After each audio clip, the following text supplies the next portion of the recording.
CNN ain't see none of my friends. Swag gave me the blues, they never walked in my shoes. They want us living in fear, it ain't what I'm trying to hear. Switched it over to Fox, kept clicking, I barely stopped. New guest on NBC, no one that represent me, so I got tired of waiting. Sid master debate, give me some headlines, it must be past bedtime. Sleeping on me still like I ain't vitamin D for real. Rep your city, play devil's advocate. Wayne Brady gon' have to smack a bit. Tell me something good, a recipe for success. Give me some timeline, shop session and flight deck. Hey, P, what's next?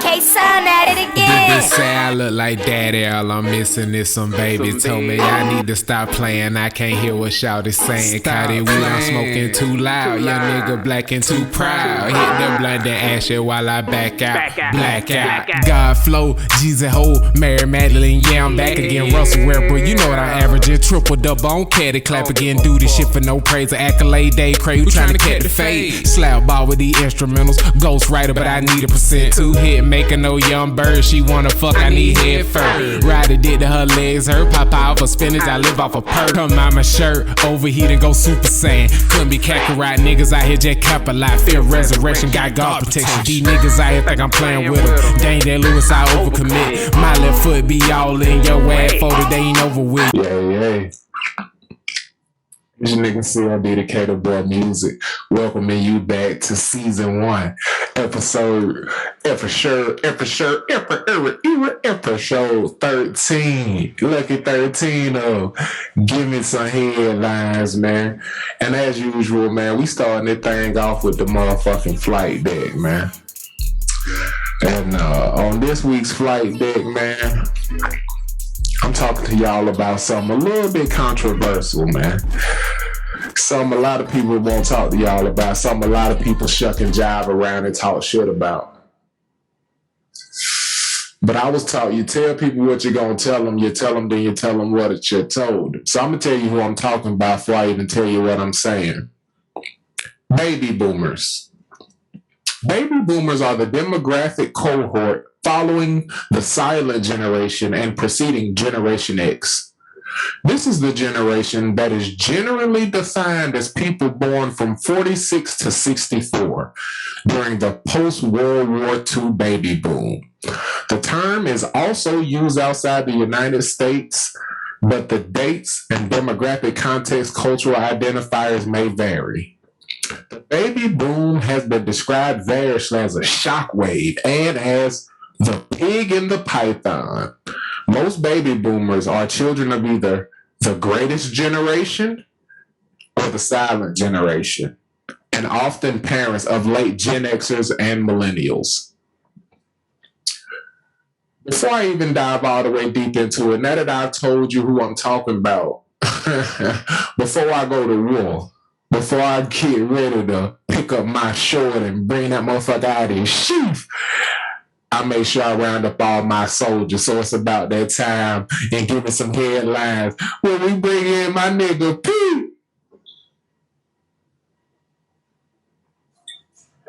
Oh, hell no. This nigga is insane. It's your boy, E. Henry Trotter the Fourth, a.k.a. Home Run Trot, a.k.a. Casino P, a.k.a. Childish Gambino, a.k.a. Mr. Lone P. I got so many monikers, bro. All them Montavious Dyson. Like, man, what it do, bro? Hey, just so they know, I'm Monte. He Quinn with the pen. He Quintavious. I'm Montavious. That ain't one of his aliases, cuz I only like to claim my aliases because I like to be anonymity. You know what I'm saying? Anonymous when I'm slanging them shits. But anyway, shouts out to my dog P, man. And rest in peace to the god Bernie Mac, man. But in the remix of the immortal words of Bernie Mac, when he said, fuck them kids, the fuck them baby boomers. Cause I'm gonna jump right into it on their flight deck. I believe the baby boomers are the first generation of old people with where we can go ahead and get rid of the respect your elders moniker. Bruh, Jess, what, the dog hit that guy? Bro, he sure did. Like, that's funny as shit. Oh, joy. That nigga Saint said, fuck your show. Soon as you kicked it off. Shouts out to Saint the Center, yo. I gotta try to move it. But yeah, man, the baby boomers, bruh, in the West, their childhoods were in the 1950s and the 60s, which means their teen years and college years were the 70s and 80s, bruh. These are the people in parliament right now. You feel what I'm saying? These are the people making legislature. So understand that the baby boomers, the children of the free love era, LSD, drugs flowing like water, Lollapalooza, these the motherfuckers that counseled Freak Meat. These the motherfuckers that had the mandatory minimums and 3-strike laws for marijuana. The motherfuckers that was out there on LSD. You feel what I'm saying? The motherfuckers you fighting for gun control laws are the babies of the people who were drafted in World War II. That's why they holding on to their guns. This is the first generation of old people where we can say, man, fuck them old people. Kind of one thing I ain't said is 50s, 60s, 1968, Martin Luther King shot in the head. It might have been 64, and then 68 was a holiday.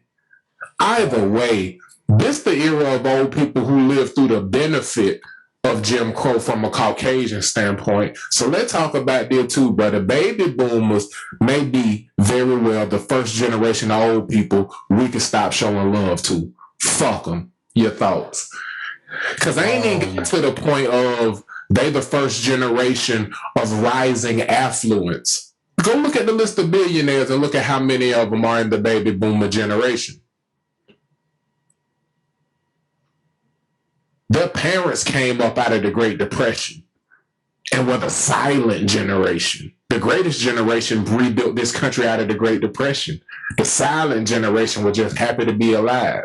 And these bitch-ass niggas got free love, partying, and drugs and spent the rest of the time making sure the next couple of generations didn't get to live like they did. But fuck these niggas. Joe Biden a part of this generation.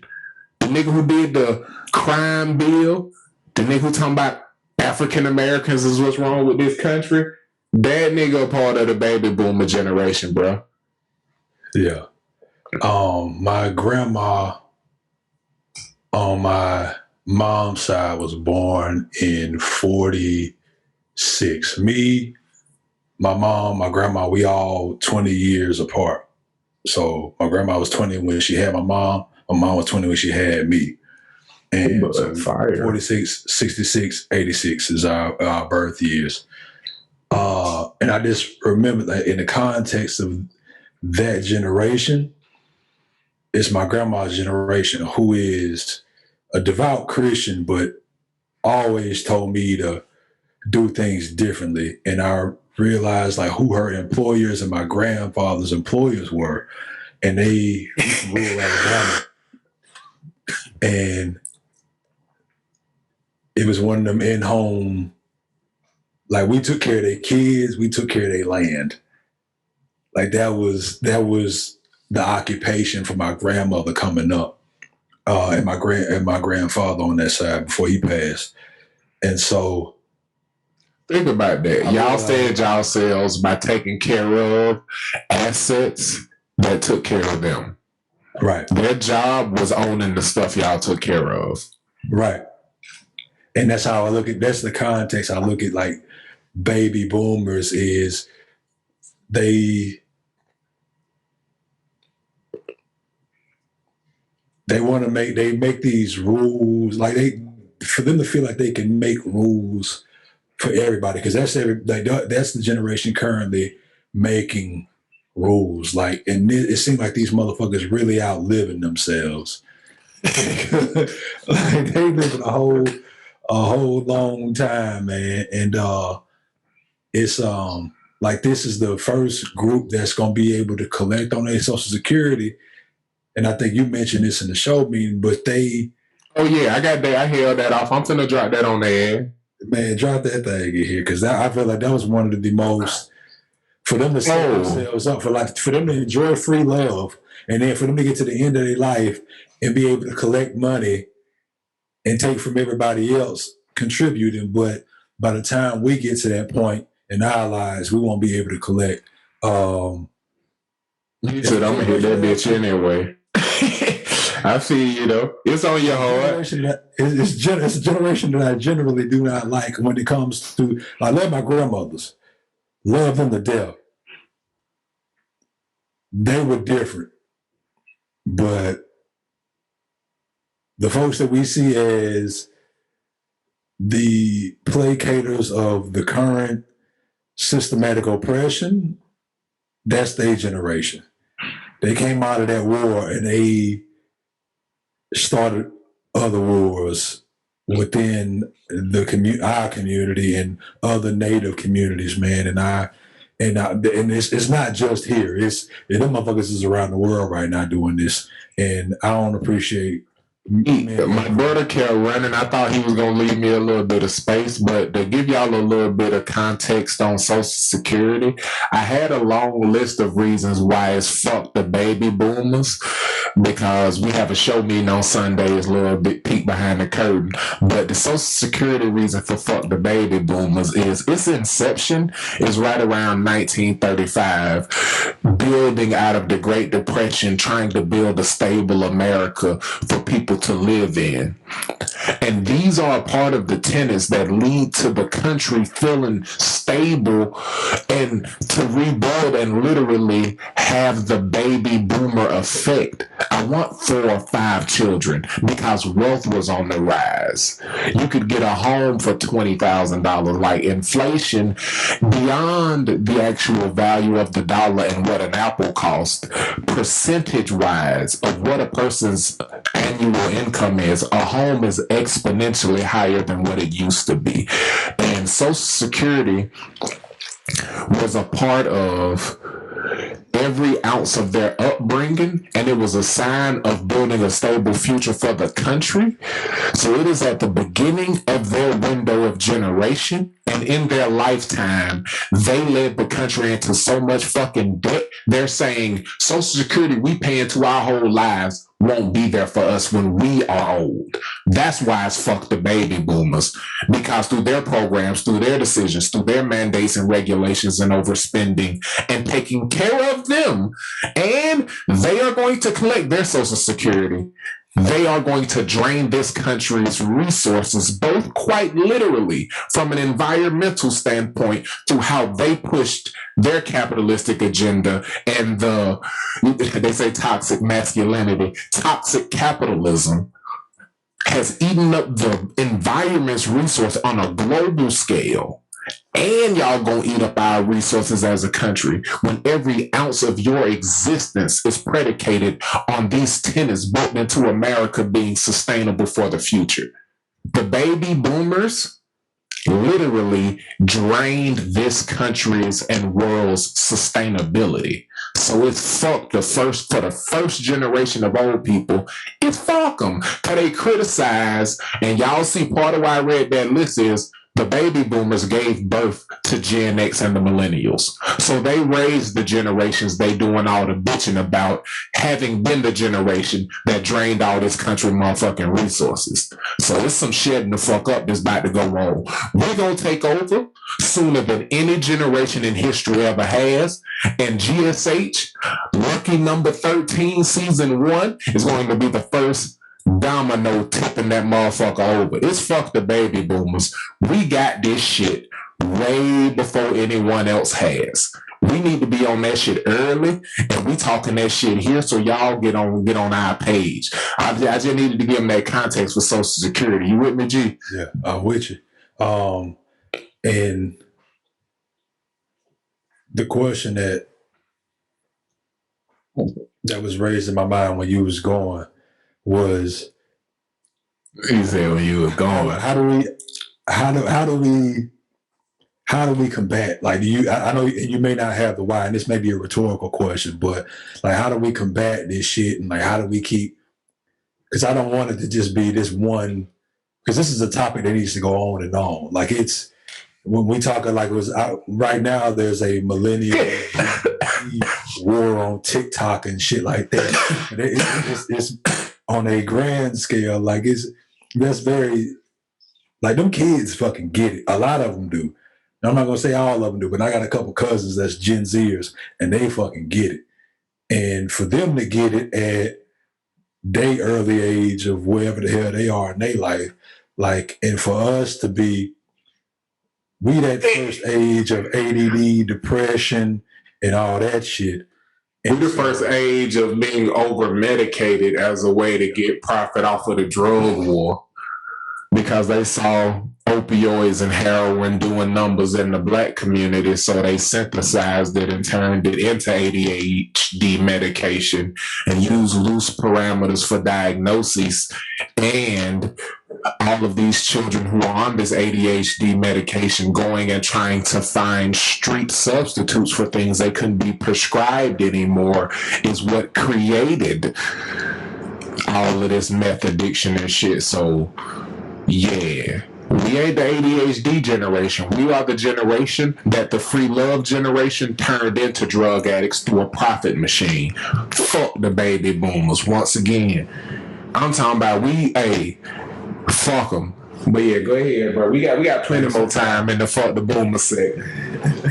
Nah, like I'm saying, bro, like we got to keep this conversation going, because we really got to get on our writing shit and start to write papers and publications about the actual effect. Like people complain about shit, but I don't think most. Yeah, we need to put that on the Patreon. It's how they feel, right? It's how like most people's complaints about how they feel, and it's not about it's understanding how you feel and why you feel that way and what those things are rooted in. And I feel like a lot of this is the reason. Is like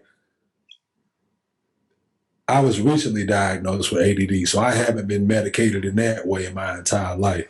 Okay, but I know people who have been, and I know how fucked up they. I know how fucked up they are, and I know I knew a bunch of pill heads coming up. Like I knew a cat who was in history class my junior year, and he would crush up a bunch of pills in like a little pencil holder, bro. And he had long hair. He grew like his bangs out, and he would put his head down like he would sleep, and he would snort pills in class. And his parents were older parents, like they were baby boomers, and so. To connect these dots and draw these correlations in between events and the causes of these events is super important, and to write about it and to talk about it and to get this conversation moving so you can sit this shit if they do a step and make them accountable for their actions over the course of history, I think is more important than ever right now, especially with the resources that are being depleted, and the things that I'm reading about, like all this dependency that we have on oil. And I don't know, I think the baby boomers are around like the OPEC, like the creation of OPEC and all that shit, and like the oil spills. And recently there was 17 million gallons of raw sewage was spilled in Santa Monica Bay. And like all these accidents are not the catalyst, but it's the fallout of the capitalistic. I mean, even look at the basic excuse that wholesale change is avoided because of shit like, oh, we're too set in our ways. Y'all think that's about the 30-year-olds or the people who've been doing shit for 30 years of their life? Probably the niggas who've been doing shit for 30 years of their life. It's the boomers. They the fucking problem, bruh. And I'm gonna point a big ass bullseye on them. They talk all that shit about millennials. We gonna write the op-eds that point the motherfucking target on the real culprit back. Let's look at this shit, bruh.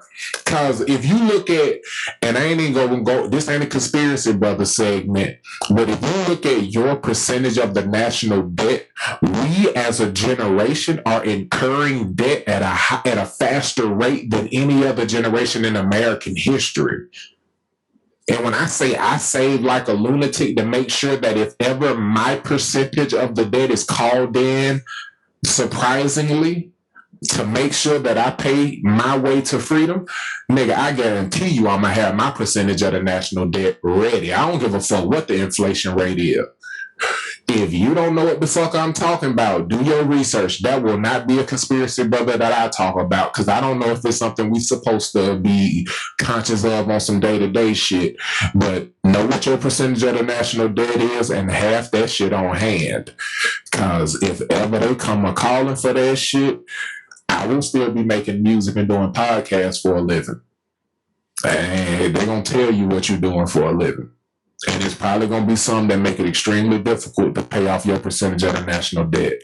That's all the fuck I'm going to say. I won't say any specific things you need to go look up and read, but just look up my percentage of the national debt or my dollar valuation of the national debt.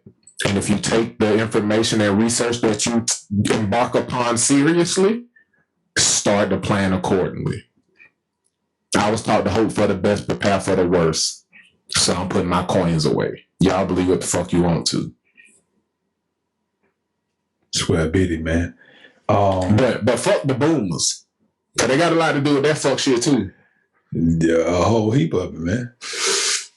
And that's on goddamn. I ain't gonna, like I said, I ain't gonna say no names. I learned from other people. You can say certain shit, but if you say names and if you put the dots on the map as opposed to just draw a picture, it's no longer art. It's a timeline. Creating timelines get you killed. Art allows you to be called an eccentric. So I'm a create art. My brother. Yes, sir. Oh man. So that was Flight Deck. He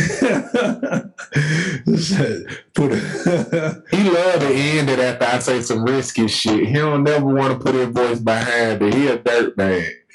Nah, man. It's just you're more versed in. I'm still catching up on not even conspiracies, but I'm still catching up on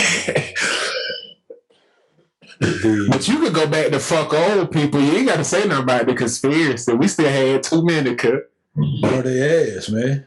Like, I know they ass. I mean, I grew up in rural Alabama. I know them very well, and I know the ways of folks down there and the way they feel about just people in general, like that. Can I sense of entitlement that they have over other folks and what has created that sense of entitlement? Like, just to be direct and show, we got to get better closes to segments and just going, and that's the end of such and such. I like it a little bit smoother than that. Maybe give me a hand signal and I'll wrap it up. And I'll wrap up the Flight Deck segment with this quick anecdote. The inspiration for these flight decks come from life I live in between shows. And speaking with my mother briefly the other day, something fell on my heart. It's a story she told me when I was young, but it's echoed through my mind throughout my entire life. And it's because I saw an older white woman struggling to get in a door. And she looked like she was about my mother's age. And I just watched her struggle with the door. And then when a young black woman was walking up to the door, I sprinted up to that door and I opened it for her. And then I went on about my day. I didn't even wait for a thank you. And I was like, what is that in me? And my mother tells me this story, and it sit on her heart because she retells it to me like she hasn't told it to me before. And I just listen because I know it sit on her heart. But she was sitting in the car at the grocery store, waiting on her mother to come back with the groceries. And she didn't take her with her, so she didn't have to deal with any racism or anything in the store. And she's sitting out there with the window down, and a white woman walks by with her child, sees my mother in the car as a little 5-year-old with two of her other little sisters, her big sisters, because she was the youngest. And she points at my mother and says, "Spit on the nigger, honey. See the nigger? Spit on the nigger, honey." And my mother had to roll her window up and sit in hot ass 90-degree summer heat with the windows rolled up so that white people wouldn't try to spit on her while she waited on her mother to come out the grocery store. So when I think about fuck the baby boomer generation, I'm thinking about that old lady potentially being the little girl who tried to spit on my mother. Yeah. And I don't want to hold a grudge against a whole generation, but know that the stain of that hate has scarred generations of people, because those stories are passed down in Black families. Mm-hmm. And when y'all talk about us looking for racism everywhere, it's because our parents have told us stories about not being able to wait on Rice Krispies and get excited about going home and watch the fucking Mickey Mouse Club and shit. They had to worry about getting spat on while sitting in the car, right? And I don't know if you remember Deuce and a Quarter in some of these older cars, but it was hot as fuck in them cars with the windows up, bruh. And it was my mother tells her mother about this story, and now whenever she's left in the car, she's not allowed to leave the window down. You see what I'm saying? Yeah.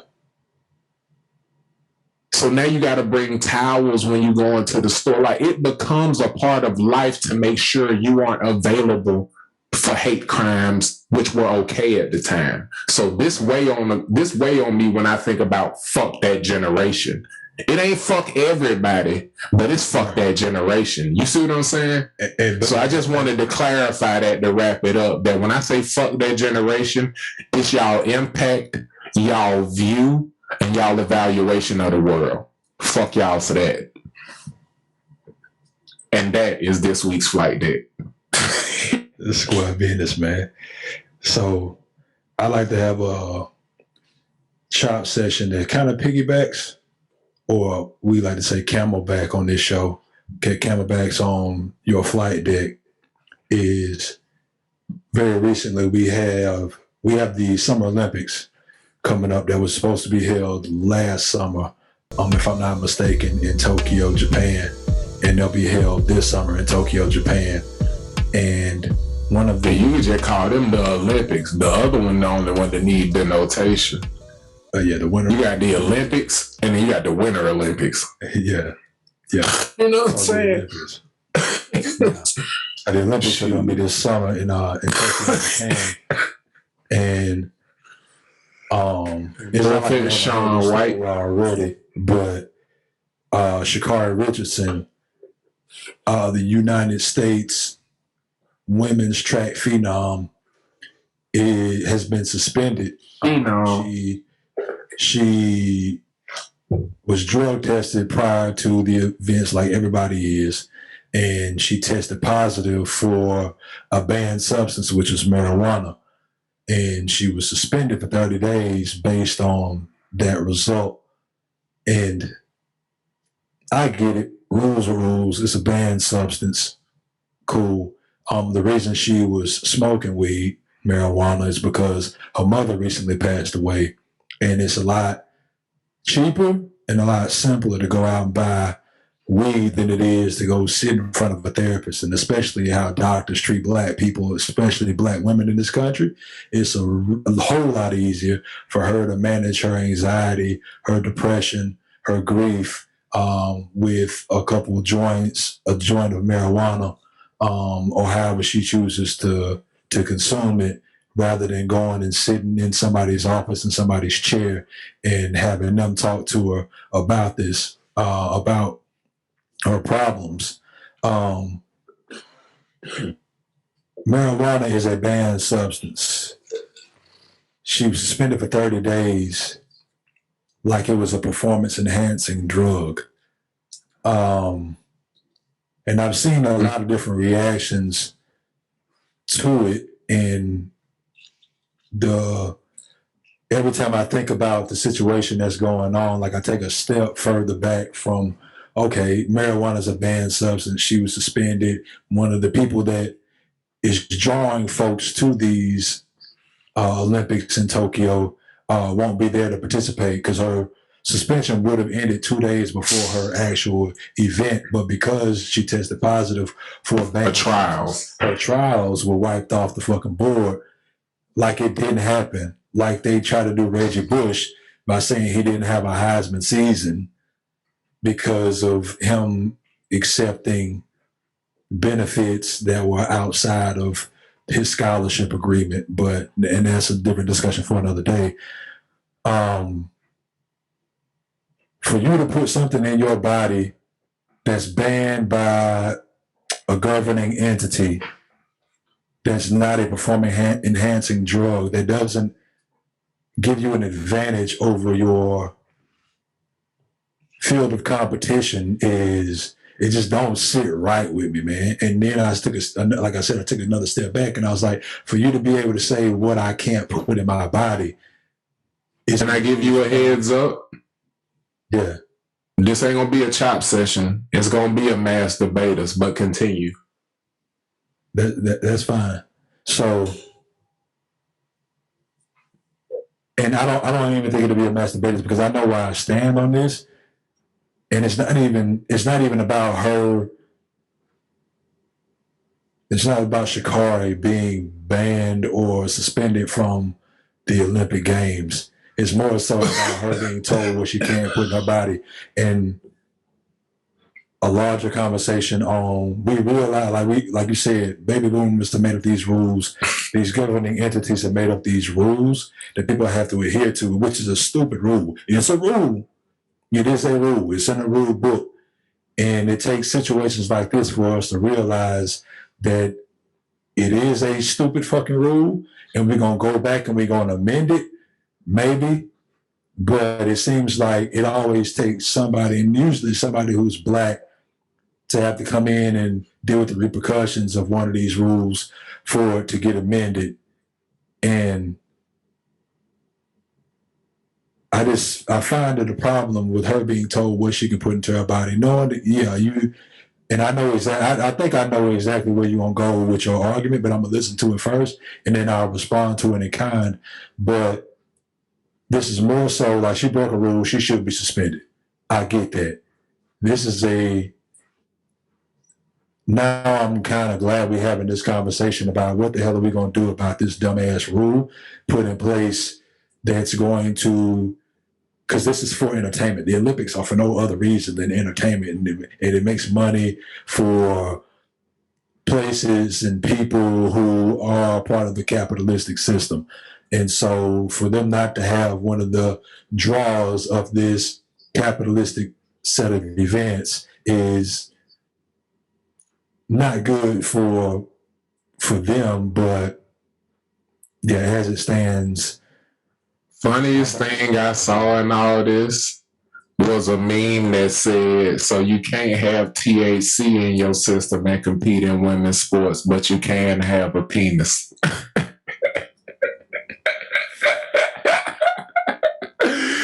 If you watch other GSH episodes, that's a callback. Not to cut you off, my friend, but just to interject, as an athlete who has done whatever the fuck he's wanted to his entire career, I believe drug tests to be exactly that, tests. And I, as a student athlete at one point in my life, studied for every test I ever took. Because you had to take it. So I don't believe a drug test is a drug test. I believe it is an IQ test. So we could be mad that they testing for drugs, or we can accept that she failed an IQ test. Josh Gordon was making $10,000 a month selling weed at Baylor and got suspended twice. Do you think there was any point in his career where he wouldn't have tested positive for marijuana had he used his actual urine? Not one.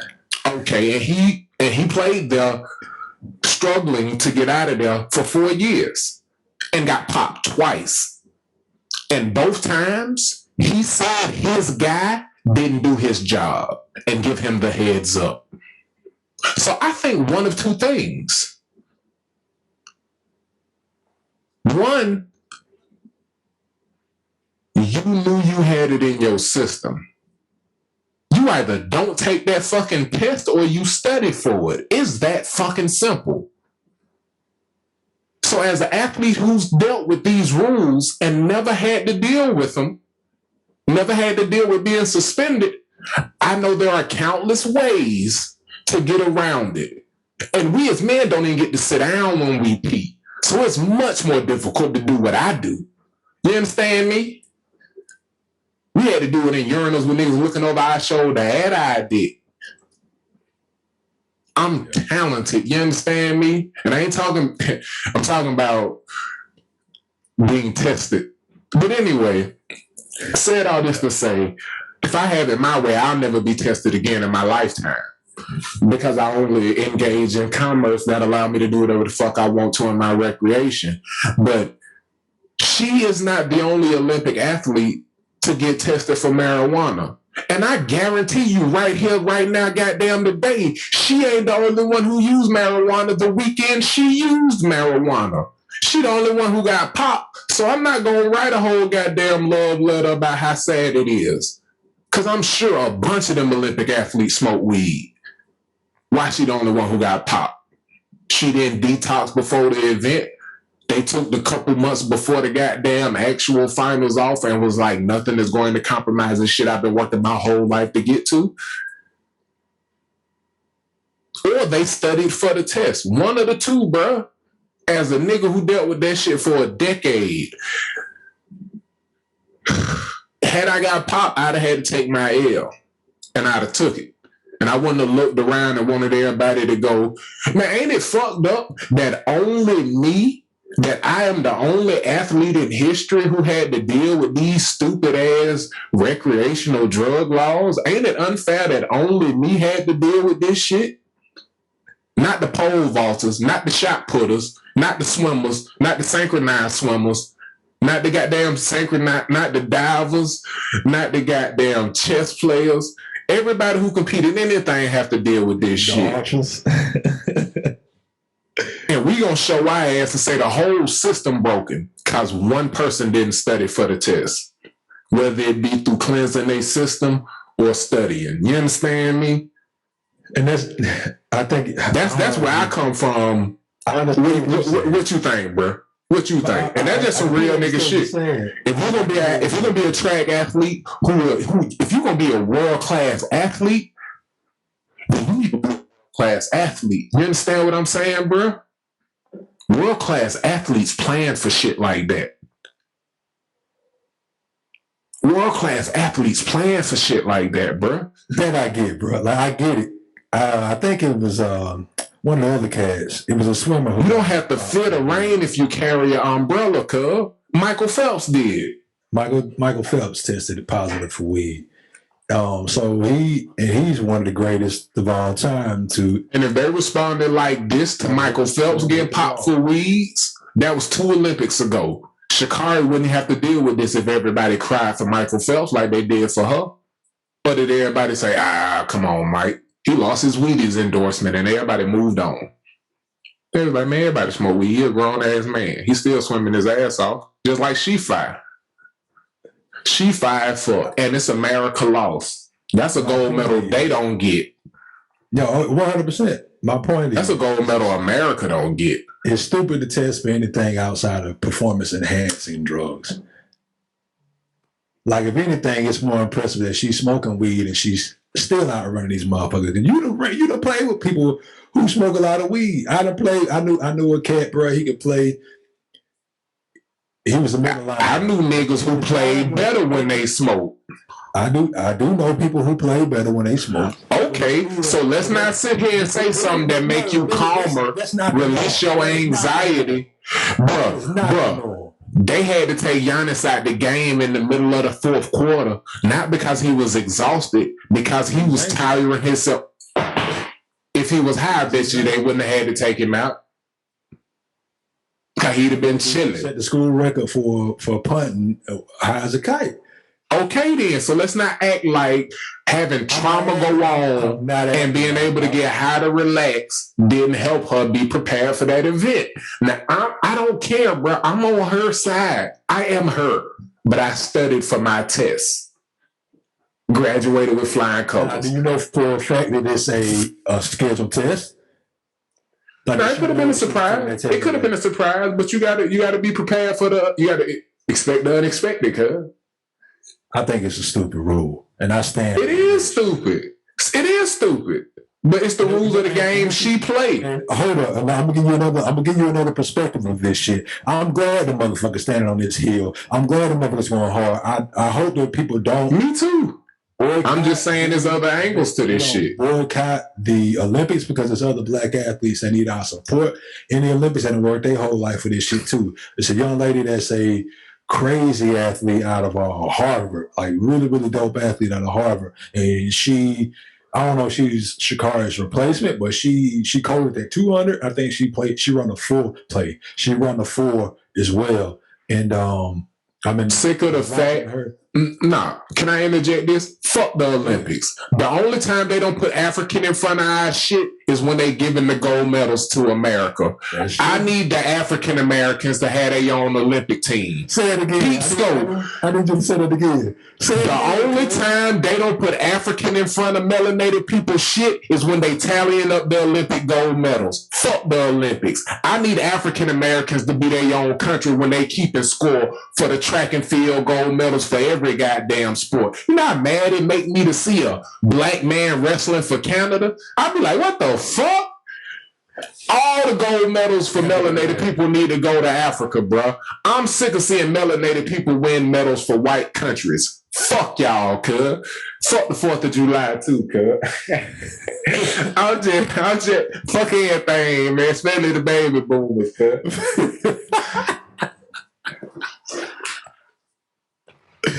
Yes, he did. All right, cuz. Shouts out to Sha'Carri. Just know that I love you. And all I'm saying is, moving forward, boo, don't stop smoking herbs. Start studying for your test. And I would be prepared for a pop quiz. Do what the fuck you want to. And fight to get the rules changed. But if you can't, study. That's all I'm saying. I want you to be able to do whatever the fuck you want to. Black women been coming at them up in droves. Because you know they don't give a fuck. Like, they gonna cuss me out by that shit I said. When I was like, we were dispersed at one point. I feel like more than ever, black women have like they done what the 300 did against them Persians. Like, we're taking it's us and we going out there, bitch, and we just making sure that they don't have one of them fuck ass niggas who couldn't. I hate that because they had a little goofy arm and shit. Remember him that turned his back on because they whooping them boys' ass. Yeah, the nigga that they usually pushed off the cliff, and that was telling you don't have no squares in your circle. Push their ass off the cliff.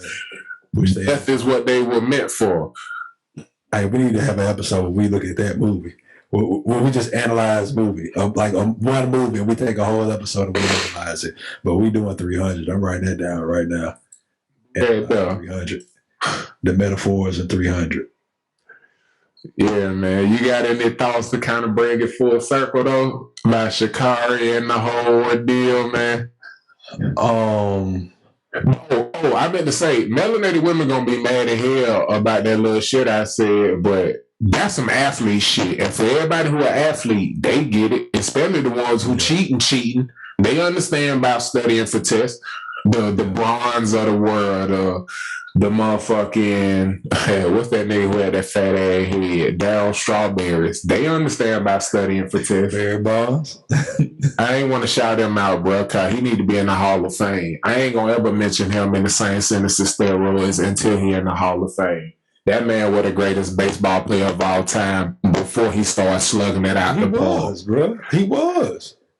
Like, if you don't... Did your camera switch to the computer camera? Nuh-uh. Okay. Did the light get brighter? I don't know. You just look different. I might have hit the light. Okay. Or I moved closer. Or further. One of the two. Maybe I'm tripping.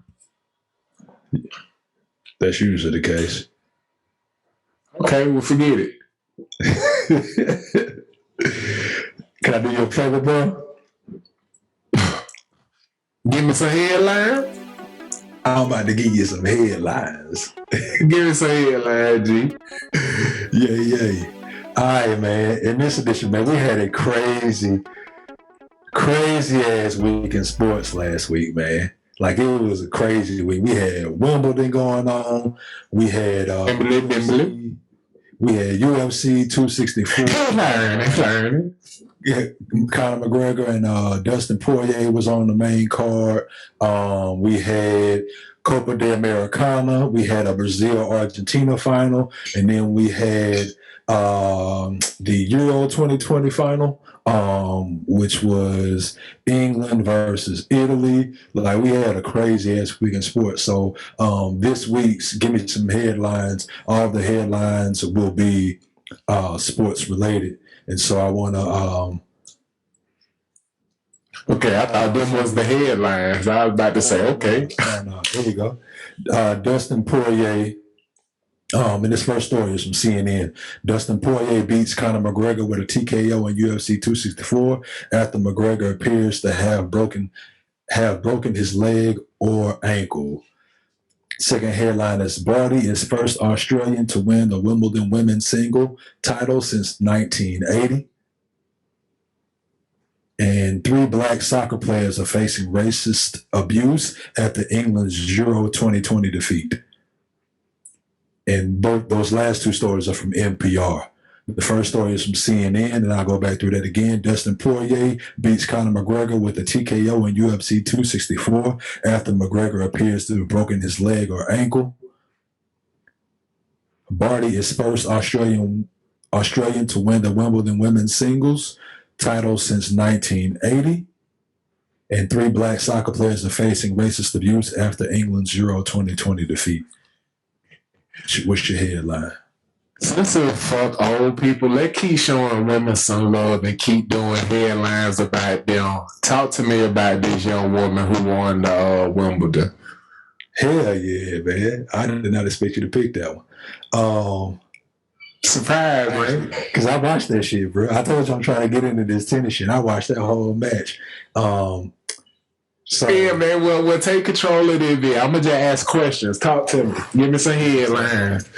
So I'm gonna go over the headline again. This story is by from NPR. Shouts out NPR Sports. The writer is Matthew S. Schwartz. Barty is first Australian to win the Wimbledon women's singles title since 1980. That title word is kicking my ass. First line of this motherfucker is the Barty has begun. The number one ranked Ashley Barty beat Carolina Pliskova in 3 sets Saturday, becoming the first Australian woman to win Wimbledon since 1980. Her victory came 50 years after Barty's idol, Australian Yvonne Goolagong-Cawley, won her first Wimbledon title. Quote, "It took me a long time to verbalize the fact that I wanted to dare to dream it," the 25-year-old Barty said of her Wimbledon hopes. "Being able to live out my dream right now with everyone here has made it better than I ever could have imagined. I didn't sleep a lot last night," Barty told the packed All England Club Stadium after the match. "I was thinking of all the what ifs, but I think when I was coming out on this court, I felt at home in a way." So I watched this match I think it was on Saturday, and she 5'5"-ish, which I thought that was like pretty tall for a woman, but apparently, nigga, huh? Women, I thought that's like I think like women are like they average like 5 foot, 5'1". What? Maybe I'm off. Continue. I think what? A woman is like 5'7"-ish, but yeah. Regardless, the chick she was playing against was like 6 foot. So yeah, she was. But like watching her, that's a unit. Like she moved well. She hit the ball with a lot of power. She had a hell of a slice. Really good server. Her athleticism, man, was off the charts. Like watching her move and being able to get the balls all over the court was super impressive. Like seeing some of the shots she could hit and because they kept saying that she was short. I think the people who called Is she a player who has a lot of aces in her game when she's serving, or is it more volley wins? She plays to win. You got to beat her. She don't make a lot of mistakes. That's her game. She don't overpower you. She's solid in every aspect of the game.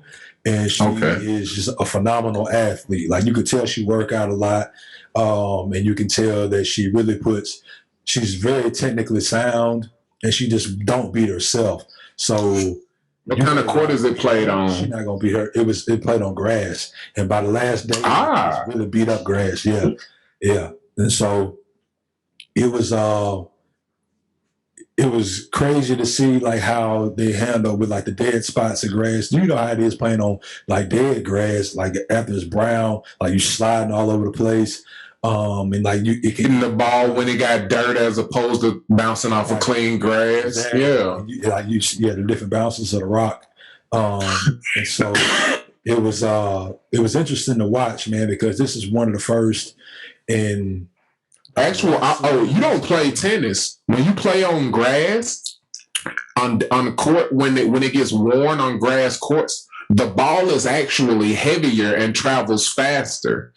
The trajectory of it get more aggressive the more worn the court is, because when it bounces in that dirt, it's kind of wet and moist. You know what I'm saying? That's why you switch out balls more frequently on them type of courts too. Yeah. So we're going to get into them country clubs, but we talked about it. Yeah. We built our love for golf together, but I'm going to get you on that tennis shit. You going to be a bad motherfucker because you left-handed. Yeah, man. Tell me some more, man. What was her run to the final like? Like, how much of her journey did you see? Or were you just kind of the weekend? I saw part of 3 of her matches. I watched the whole final. I watched probably 2/3 of the semifinal. Like how you watch a golf weekend. I don't watch all the Thursday. You don't watch all the Sunday. Back in, I watch all the Sunday. I watch most of Saturday, a good bit of Friday, not much Thursday, unless it depends on what tournament it is. The Masters, I watch the entire thing all the way through because the Masters is my favorite of all the tournaments because it's played it's the closest course to where I grew up that has a major tournament. How they respond? Was it like when Tiger won the Masters, when she won the home tournament? So she from Australia, and then she from Australia, and this is played in Wimbledon and London. This is played in London. Oh, I'm tripping. Yeah. Australia Open is Australia. I'm tripping. Because they were talking to an American who had made the semifinal for the first time, and he was like, male. Yeah, sad. You know what I'm talking about? Was it Andy Roddick? Maybe. You know the clip I'm talking about? Because that was his way of saying, don't you disrespect Serena. Oh, that's right. That was Andy. Is his name Andy Roddick? I'm pretty sure it's the gentleman who married to the woman who be in the movies and shit. She was in Just Go With It with Jennifer Aniston and Adam Sandler. That's my joint. I love that fucking movie. Murray. It's Andy Murray. Brooklyn Decker? Brooklyn Murray. I think that is it. Andy Murray. He was like the first American to make the semifinal. Okay. Yeah. And so it's crazy. Who's she playing them other matches? Is Naomi back? Because she's still taking a hiatus. She's still taking a hiatus. Coco Gauff played. I recognize like a few, and I'm saying, I'm just getting into this joint, so I ain't even gonna pretend like I'm well versed on it. I just enjoyed it, and I chose the headline because I actually watched the match, and I felt like I accomplished something because I watched that match, man. And you're doing a great job of discussing it, man. Lean into it, man. It's cool how tennis work, man. Like you start like the more you watch the game, you understand the game, and you just got to pay attention to like the details and shit. A couple questions I wanted to ask you though was like, when they. Can I ask you one more before you throw me one? Yeah, go ahead. Did you feel like watching the whole final? That's why I asked you how many of her matches did you consume. Do you feel like you know how to count sets? Like when they're doing the games, you know how to tell when they explain it to the audience then real quick. Yeah. All right. That's and then you can hit me behind that shit. All right, I got you. So, and then you can hit me with your question. Thank you. I had to ask you that though. Yeah. The way this tennis shit work is I didn't see like the pregame. I think they flip a coin to see who serves. Because sometimes people don't watch because they don't understand what they're watching. You feel me? Yeah. Right. So explain it to him. And for a long time, that's what kept me away. So I was like, I'm just going to sit down and I'm going to do this shit and I'm just going to see how they scoring it. But so the way you score is if your ball bounces twice in the other player's zone. Well, I don't know all the terminology for like the zones and shit, but like when you serve, you got to serve into a specific square on the court. Front court. Yeah, in the front court. I explained the simple part of it. I just want you to do the game portion. For an actual point of tennis, one person will serve for an entire game. And the game starts off love to love or 0-0. And then the game goes 15, 30, 40 game. Game, yeah. If both people get to 40, it's deuce. And if you win a point at deuce, it goes to half. And you have to win 2 in a row or advantage or half. You know what I'm saying? Depending on how you talk your shit, it go to advantage. So if it's C.O.D. versus Fred Rhodes and I won the point, it would be advantage C.O.D. If he wins the next point, it's back to deuce. You have to win 2 in a row to win the game.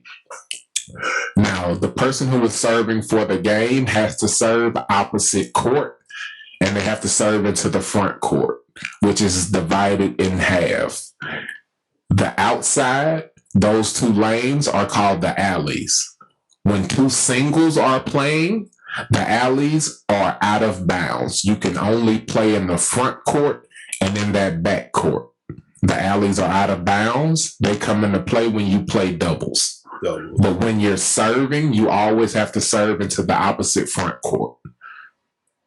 Once the serve hits the opposite front court, you can play anywhere in the front court or the back court, but you only have 1 bounce to return. A volley is what is called when a person hits the ball over the net to you. You only have 1 bounce to return a volley, but you can hit the ball without it bouncing. That's called the spike. But yeah, so if it bounces twice or you are unable to hit it, or if the ball bounces out of fair play, it ends the point. I know that was a little bit convoluted, but that was a little bit more direct. I felt like because he didn't know the terminology, he was going to do some dancing, and I wanted to get it quick. I heard all the volley. I heard all that terminology, like the volley, front court, back court, forehand, slice, backhand. But so you got to. Forehand means you're hitting the ball outside with your dominant hand. Backhand means you're reaching across your body and swinging to your foreground. Yeah. So it's 5 points. It's 5 games to 1 point. So 5 games equals, if you win 5 games, you get 1 point, unless it's a deuce and you got to get to 6. I think you can drive it to 7 at some point. You get 1 point or you get 1 set. Yeah, you get 1 point and you get 1 set. So I'm asking you, is it a point or is it a set? So sometimes it takes 7 games. There's games, points, sets, and then you go to match. So you got to win 6 games to win the set. Or if it's tied, 6, the game goes to 7. It goes to 7 points for you to win the set if it's tied 6-6. And so in women's, you got to win 2 sets. In men's, you got to win 3 sets. So women's can go. You can win. A woman can win 2 sets and the match is over, or they can win a set apiece and it goes to 3 sets. In men's, it's the correlation of that. And so what he's saying is that women's is a best of 3 and men's is a best of 5. Yeah. And so yeah, man. I enjoyed the hell out of that shit. See, the reason I did that or had you do that is because what most people do is they put it in terms of a sport that they play that they do understand. That's why I did that to you after, because you tried to explain it like it was tennis, and the shit just sports, bruh. Women's is a best of 3, men's is a best of 5. When you break them sets down,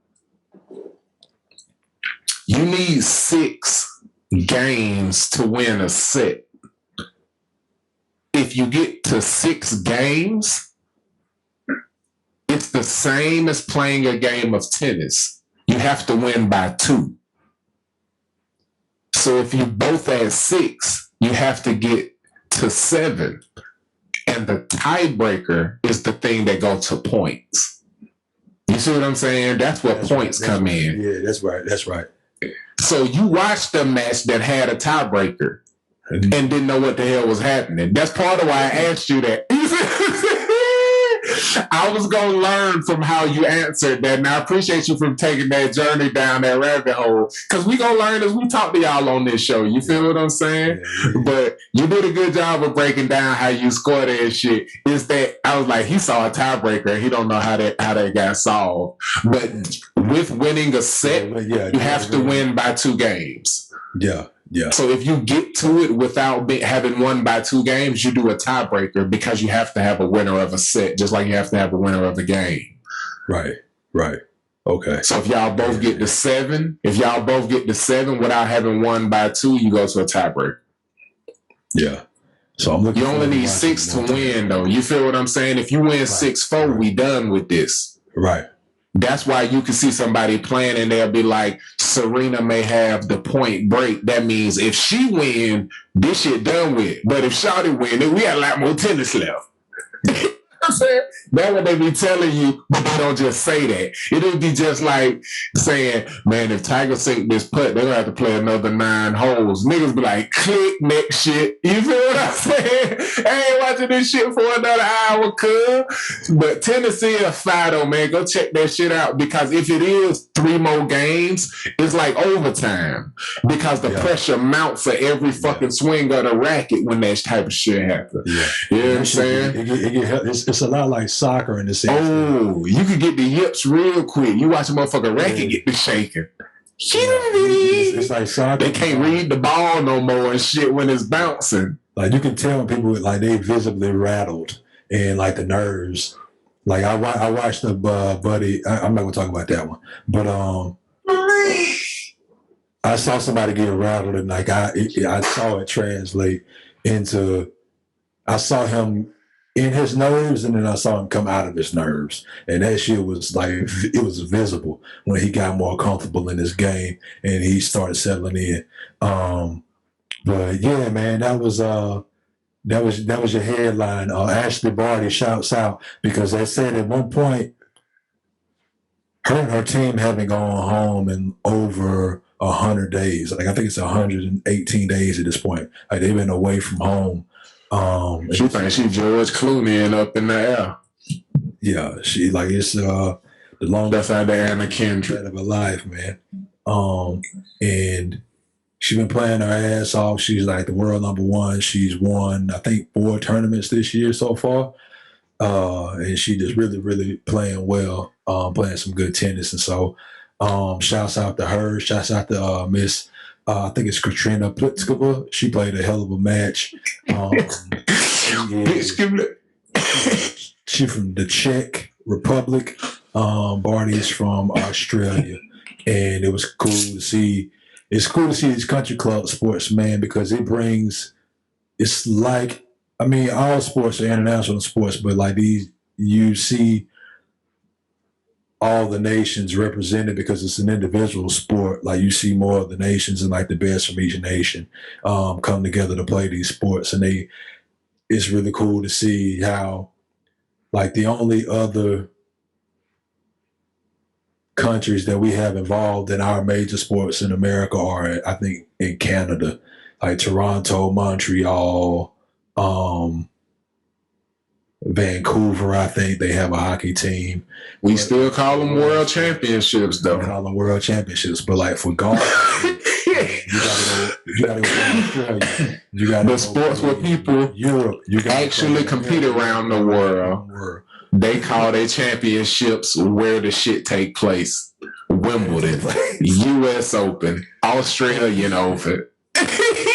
We call that shit the World Championship. Might as well call the shit a Universe Championship. Nigga from Mars pull up like, hold up, player. Hold up, player. NBA. We got this one league here. We call ourselves the world champions. It's because, and it's not like other countries don't allow other fucking players from this country to come to their league or players from other countries to come to their fucking league. Like it's players from motherfucking Timbuktu playing in the Italian basketball league. People was mad when the NBA nutted up because of that shit Daryl Morey said about China. They don't understand. It's more NBA fans in China than there are people in America. There's people in America. It's billions of them. I don't think y'all understand. It's more than 400 million Chinese NBA fans. There's more NBA. There's more basketball love in China than it is in the United States. And I can't fucking tee that shit. If you ain't been in China, don't at me, motherfucker. It is more love for basketball. The game of basketball is loved more in China than it is in this fucking country. As much as you think sport here, as much as you think niggas love the game here, go to motherfucking China. Like it's some kids over there. They will play basketball. You got motherfuckers over here playing in peach baskets. Niggas will take the tires off their dad's car after he get home from work for the day. Throw that bitch up on the side of the house and play some basketball. Like they love basketball in China. Thanks. Like they love basketball in China.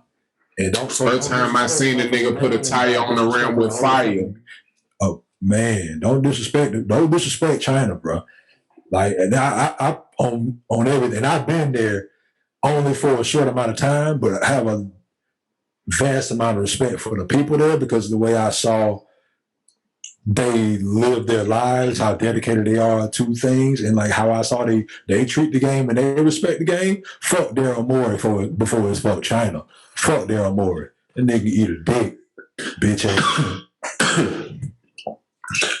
If not for any other reason, for people who don't understand why niggas is taking that perspective, the customer matter more than the employee. Why the fuck would it be any different in the NBA? Daryl Morey is an employee, and there's way more Chinese customers than there are people in America. So you ain't right when you offend your fucking customers. Period, cuz. Right. And you can say, oh, look at LeBron being an ambassador for the NBA like he always been, carrying y'all through all the race rides and shit and making sure y'all didn't have boycotts and walkouts and shit. Like Milwaukee did that shit on a humbug, so he had to get on board and then he the bridge to get niggas back to playing. But LeBron is what makes sure through all of that shit, we don't have those issues. And y'all do this shit where he step out of bounds and disrespect China, and y'all want LeBron to not be an ambassador for the NBA all of a sudden? Right. Oh, so when he keeping all the black people calm, cool. But Daryl Morey irritate Asian community and LeBron's supposed to stoke the flames? Get the fuck out of here, man. Like, people perspective and like the notion that an African American can't simply be a social justice warrior for African American issues is disgusting. Because white people love to stand up and say, LeBron was silent about Asia, and is that nigga from Vietnam? Or is that nigga from goddamn Akron, Ohio? They said that like he was Yao Ming. Where the fuck was Yao Ming when that shit happened? He played for the fucking Houston Rockets. Asking LeBron to speak up, say where the fuck was Yao Ming? The team that Daryl Morey was the fucking general manager of. You feel what I'm saying? That's some whole shit. But yeah, bro. Speaking of bad news, Talk to these nigga, P. Man, recently, man, a nigga was about to go on a little vacation, man. Was packing up, recently came back from Mexico. Got back this past week. But I was packing up to leave. My flight was on a Friday, was packing up on Thursday, and I got a call from somebody that I work alongside, and I got some bad news. Like I know, keep it real, man. I lost the job, and it took me by a complete surprise, honestly. And my dog know me very well, and I hope the people come to know me well. But for those who don't know me well, let me clarify some things for you. I'd still be in most of the bad jobs I've ever had. I'd still have probably about 10 jobs right now if I could be there. Like if I've been cut loose from 3 jobs now that I know of, that I can recall. It's been 3 jobs. And so as toxic as the environments were at those 3 jobs, I would still be at those 3 jobs had I not been cut loose, because I believe in family and I believe in, if you paying me, I'm going to keep showing up. Or if you provide me with resources and means to take care of myself, I'm going to keep showing up for you. So, and you're not a quitter. You find a way to make things work rather than run away from a difficult situation. Exactly. And I received that news before my trip, and then the day before the trip, and then I was on the way to the airport the next morning, went to check my email. I had been applying for a position for another company as a salesperson, and I'm not going to mention the company, but I was really looking forward to it. I was in this is my 4th interview that I just finished up with them. The 4th interview I spent 5 hours with them. I was there from 7 a.m. to about noonish, and thought everything was going well. Like I thought the final interview was just like, hey, come meet us, come have lunch with us, let us tell you like how a day goes with us. And I met with this guy who seemed like a dickhead, but I was like, I've had dickhead bosses before. You just deal with it. Like not many people that I've had as a supervisor have been good supervisors. Like the world there's more bad managers than there are good managers in the world. The less people a person has the answer to, the more of their personality they show. Yeah. And most people are dickheads. And most people are fucking dickheads. But that soured my mood as well, man. So I went into a trip that I was excited about going on. Had been looking forward to it for over 6 months. And right before it, like I get this bad news about those 2 positions that I was in, and it soured my mood like on the flight there, the first couple days that I was there. And I was there for about 4.5 days. And on the flight back, after receiving this bad news, like on the flight back or the ride to the airport, I was like, I can't take this energy back home with me. And I made a decision like on that flight that I was going to change my perspective and how I saw the shit that I perceived as bad, because I was looking forward to building out my role with that company that cut me loose and working with the other company that I was applying to. And so,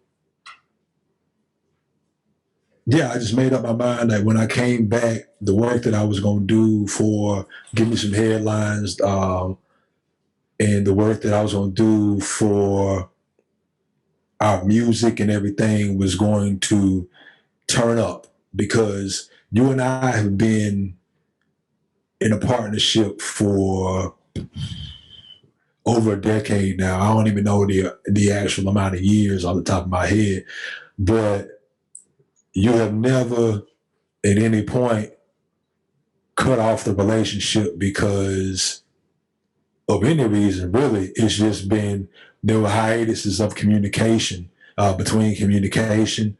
There were hiatuses of work, but the motion never stopped. The friendship never stopped. The relationship never stopped.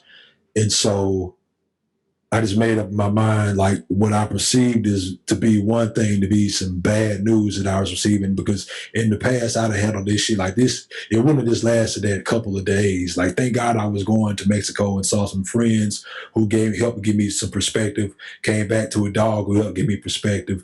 But that shit would have fucked me all the way up for months. Like, I got that news one day and then the next day, and like that would have torn me up for months. I would have been in a depression and I would have separated myself from the work. But I think it has come a long way in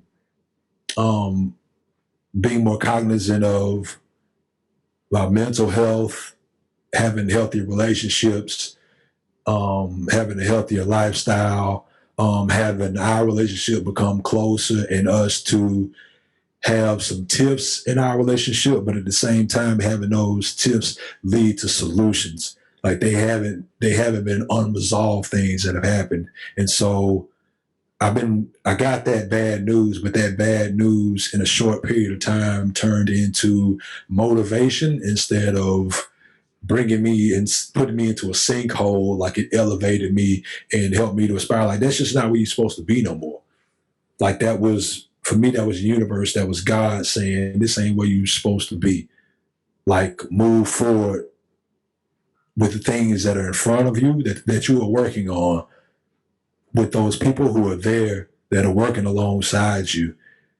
And these are blessings. It's a blessing that that's now out of your way, because now you can focus on what's ahead of you. And so I wanted to get your perspective on how you believe or you perceive things that have happened to you that you perceive to be bad in recent memory, in recent memory and over the history, and how you started to deal with these things, because I've seen your dealings with these things change as well. And I wanted to get your perspective on this also. As your partner, man, you've lived a life in fucking drama, fucking sports, fucking a life in love that we talk about different issues and conflict and friendships and shit. And we both know I don't like to give advice. Yeah. The only thing I will ever offer is a different perspective. Try to give you what the other person may feel. Tell you about a time where I was in a situation. This is what was going on with me. This is what I think was going on with the person I was dealing with. This is what I did. I'm pretty sure that was a bad idea. Most of the time, what I did was a bad idea. There's a reason I don't give advice. You know what I'm saying? 99% of the time, what I did was a bad idea. 99% would not recommend. It's a self-awareness that you have. Exactly. And part of the reason why I say that, and this is something I need the ladies to hear, bookmark, timestamp this wherever it is in the show. Ladies, please stop talking to your friends about your nigga and what you should do in your relationship. Because if we wanted to date your partner, we'd be dating your motherfucking partner. On God, one or two things is the case. You don't get advice from a friend, that's terrible advice. And you're going to do that shit, and then it's going to fuck up our relationship, and she ain't going to have to deal with the consequences of it. Or you're going to be getting advice from somebody who I would rather be dating. And you're going to be fucking catfishing me emotionally. And then I'm going to meet this person, and I'm going to immediately be able to tell. This shit has happened multiple times. I'm like, it's you. Ain't this about a bitch? And then she always hate when I kick it with that friend when it's a big event and all of the friends there. Of course, that's the one I'm the best friends with. But they never want you to kick it with the one you have the best chemistry with. I ain't a dog ass nigga. I just want to be friends with people I actually enjoy spending time with. You feel what I'm saying? Yeah. So ladies, please stop getting advice from your friends. The best thing to do when dealing with your nigga is whatever it is the fuck you would do. Because then you can live with the consequences, and if it worked, you know you have the ability to solve problems. Period. But said all that to say this. The reason why the best thing to do is always whatever you would do is look at how you asked me that question. Perspective. That's what you wanted from me. Perspective. That's the answer from my end. Perspective, P. That is the thing that I wish I treated like a sword more so than a rearview mirror. Good God, man. If I had the proper perspective on some of the things I've experienced in my life while I had the ability, like while I went through them, even down to women who I had in my lifetime, had I known this is how long the season would last, how would I have spent autumn and winter? You feel what I'm saying? Of course, spring and summer was beautiful, but how would I have spent autumn and winter had I known that was going to be the end of our chapter? Perspective.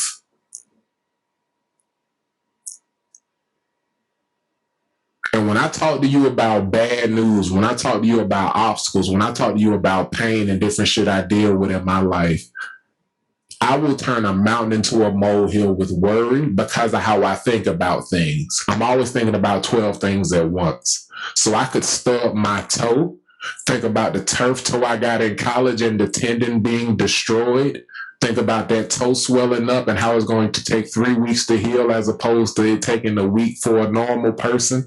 I'm actually going to have to rehab and then boom, boom, boom, boom, boom. And you know what? That toe could stop hurting the next day, but I'm going to be worried about it all night. Right. But said all that to say this. The way I approach every obstacle I face at this point, bruh, is I take the worst shit I ever thought, like the worst fucking problem that ever hit me. And I think, bruh, you are on the other side of absolutely everything you ever thought would kill you. Until some do, buck the fuck up and keep going. Period, bruh. Anything that wasn't for you, bruh, it wasn't for you.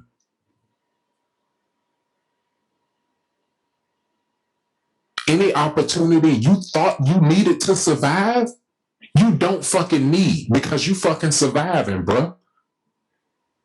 You don't have to wait to be fine because you already fucking fine, bruh. You don't have to wait to have the support system around you to know you can survive anything because you've already survived everything, bruh. Point blank fucking period. The shit that's on that list of job duties for them jobs that you applied for, you know you could do that shit. Look at the places in your life where you could be doing that shit for yourself and go ahead and be cultivating those skills because it may be another opportunity for a better company that pay more and you've already sharpened that tool for yourself and started to profit off of, especially the sales position. Yeah. Find a low input investment and get to working and flexing your motherfucking sales muscle. For what you were doing for the other company, focus in and double down on doing that for yourself and focus on that sales piece and find other companies to do that for. Similar to a property manager, if it ain't got more than one door, I say no. Make sure it got 2 to 3 doors so that if one tenant leaves, you are still profiting off of the other tenant and you can pay your mortgage payment and keep profit up for maintenance and shit like that. Make sure you got more than one client for that business. So if one drop off, you put some efforts into sales so you can get a couple more clients. And you have a threshold that you get to where I know this is the maximum amount of work I could be doing in this field. So 3 clients is my maximum. And I'll keep a referral on standby and do reference work for them so I can put them on the team. If a spot opens up, it'll be a waiting list type thing where I'll do certain projects for you monthly. You a bad motherfucker, bro. And I talked to you point blank, period. We were talking about conflict a couple of years ago. And I was like, P, when you are hurt, like truly hurt, you swing the hammer. Your Thor's hammer. The way you hurt anybody you truly want to hurt is by not being in their life anymore, bro. You are that much of a blessing. And without processing it, when I know you are truly hurt, when you stop talking about people because you're not around them no more. Anybody who didn't bring you onto their company, didn't get to add that value to what they're trying to build, or anybody who separated from you being a part of their company, without any cliche being thrown at you from a nigga who only keep it real with you, bro, it is flat out their fucking loss. So don't waste a fucking second mourning their loss.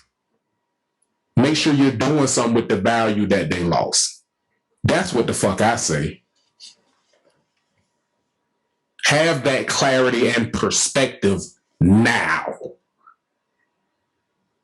Whatever perspective you think you're going to get on it 2, 3, 4, 5 months from now, sit your ass down, meditate, get at peace, get into the void, and find that perspective now.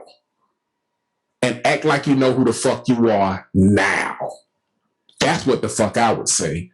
Look in the motherfucking mirror. Don't run from yourself. No, look in the motherfucking mirror is what I would suggest. I appreciate that, my G. And for everybody that's on the other side of this podcast listening, my dad was talking to me, but he was also talking to you. That's the perspective that you're taking to the bad news that you get, or the news that you perceive to be bad. Take that same perspective into the situation and create the solution on the other side with that perspective, because it don't just apply to me. If you're listening to this show, you special as fuck too. Hey, you're fine. So, straight up. So we know because you're out first. And that's on fruits coming from 2 tea bags. And so I appreciate that shit, G. And we are. You said coming from 2 tea bags. You're a reflection of the people that you spend the most time around, and we spend so much time around each other. And so I want you to know that what you told me is the same thing you should be saying to yourself. And when you watch this back, you should be saying it to yourself. And you said that's how you approach things that you see as bad news, or when you get an outcome that you that is adverse or otherwise than what you predicted it to be, man. So I appreciate you for that perspective. And I want to move on to our next topic, which is things that we think we need that we don't need. To camera back off of that last joint. So I'm talking about necessi-needs. Man. Gee, so they create words and shit. What was the word? Necessi-needs. Things we think we need, but we don't really. Necessity, like necessity, but necessi-needs. Necessi-needs. I like that shit, man. This app is a necessity. Me and the lady were watching We were watching.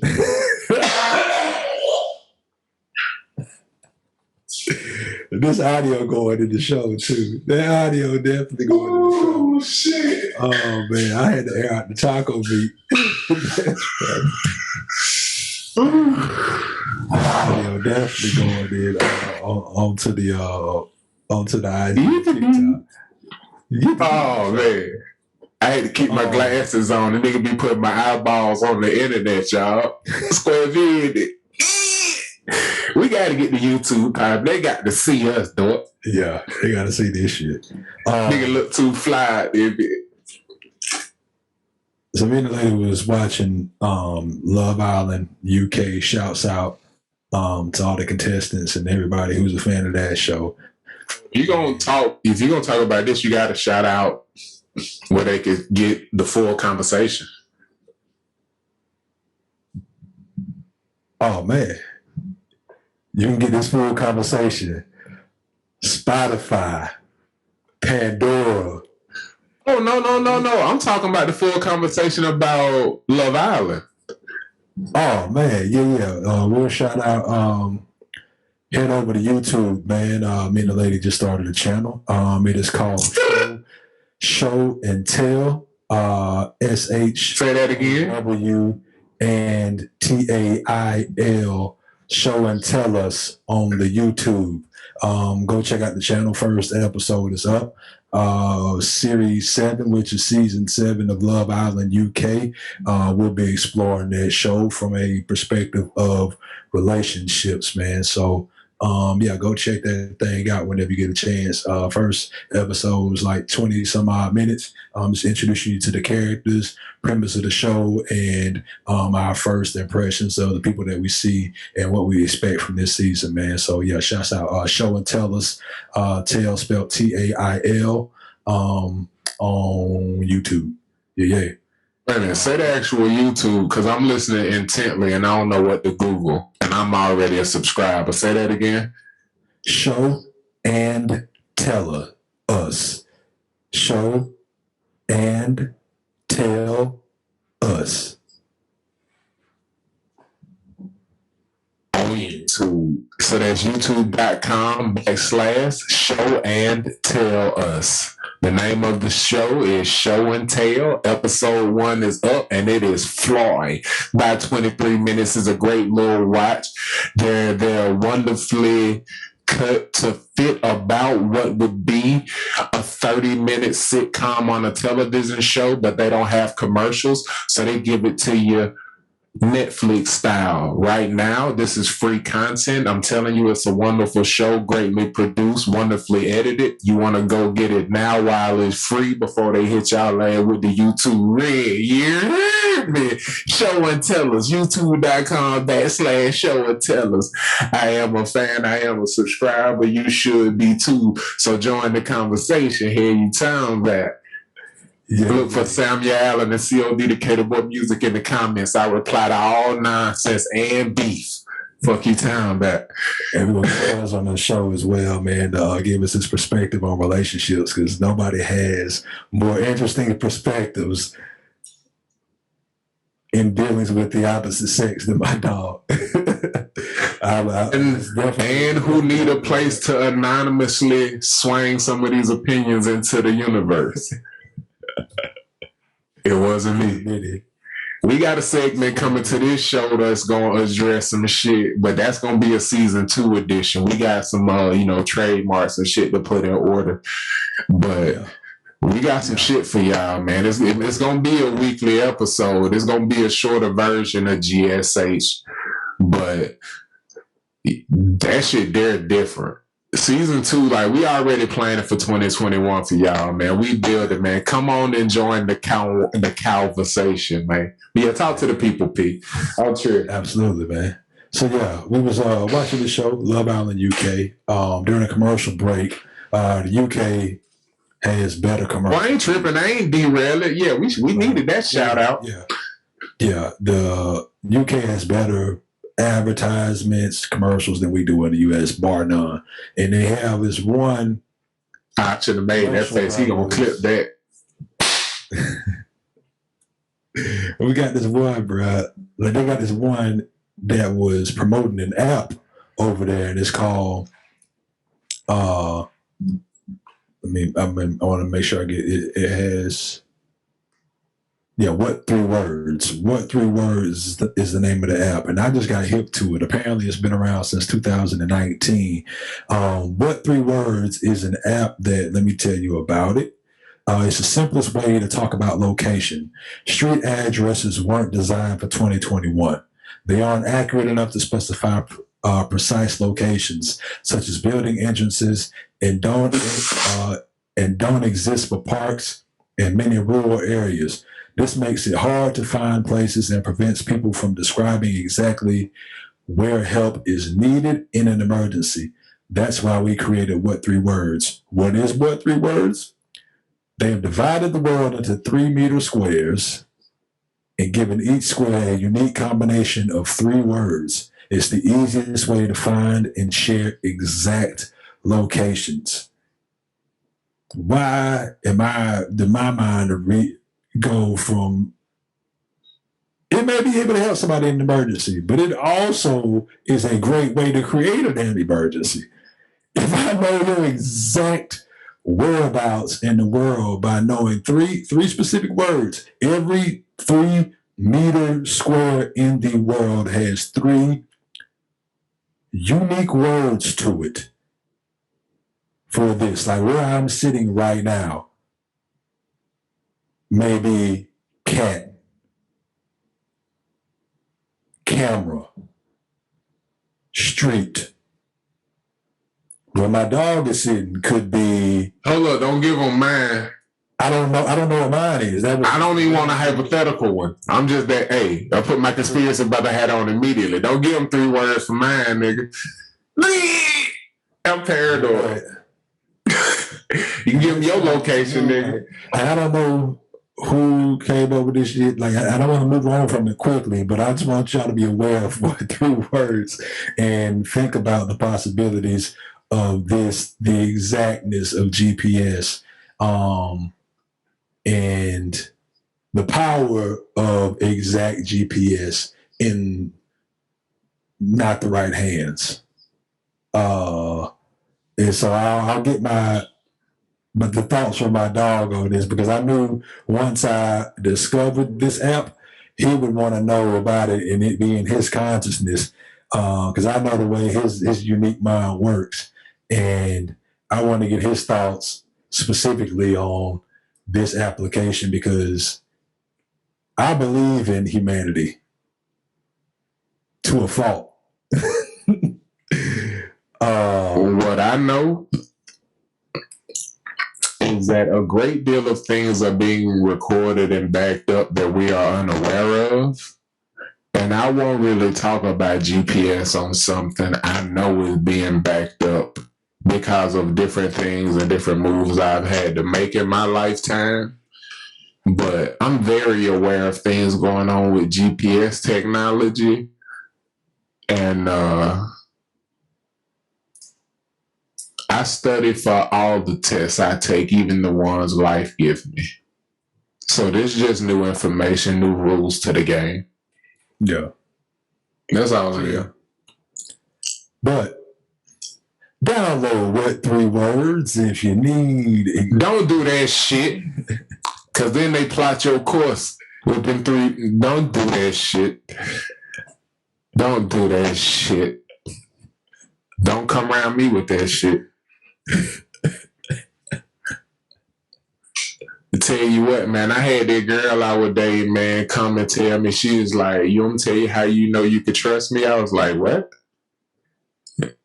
I immediately trust you less than I did before you asked me that question, but go ahead. She was like, the fuck? And I was like, I'm just keeping it 100. You feel me? We was having a nice little dinner till she said that shit, but now I'm on edge. You know what I'm saying? Stomach had dropped through my ass. So I'm like, you know how you know you can trust me? That's immediately through my throat, through my ass, same time, like a yo-yo. You know what I'm talking about? Hey, ladies listening, if you want to make your nigga heart stop, look him dead in his motherfucking eyeballs while he chewing something right when he get ready to swallow. When you see the zatum zapple jump go, Let me tell you how you know you can trust me. He gonna go, what you put in there?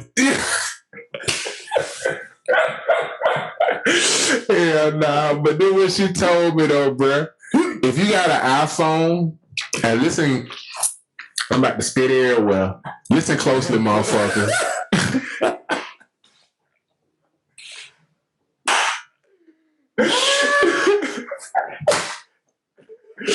Hell no. Listen, wet ass spaghetti noodles. PK, this some old lad technology. Cause Shawty told me this a long time ago. But matter of fact, I'm gonna tell you how Shawty knew before I tell you the thing. Now maybe that's too much info. It ain't like I'm giving a name. But anyway, put it like this. She was telling me about something her mama told her about checking on her daddy phone. She was telling me to turn something off because she know I'm crazy and I don't like being tracked and shit. But fellas out there, if you got an iPhone and you ain't never had nobody tell you about this shit, every update you've ever done, the shit stay turned on till you turn it off. And every time you get a new phone, you need to make sure you cut this shit off. But anyway, if you go into your location services and go all the way to the bottom and go down into system preferences, they have this shit called, you know what I'm about to say? Mm-hmm. We did. We stood outside the studio and we went through this whole journey. It got some shit called frequent locations. And if you click on it, it tracks every single place you go. It keeps track of how long you are there, and it charts it for eternity. And this specific husband worked away from home. So the wife was able to see how much time he spent at work, how much time he went straight back to the hotel, how much time he went here and there after work, And the way I know that I could trust my chick is that the moment she found out about it, she came to me and told me to turn the shit off. And then she handed me her phone and let me look through her shit. And then she turned hers off. And I was like, yeah, you could have cleared shit before you gave it to me. That was a boss move though. But that was the exclamation point. She let me see hers. I cleared mine straight tippy. I ain't letting you see shit. You feel me?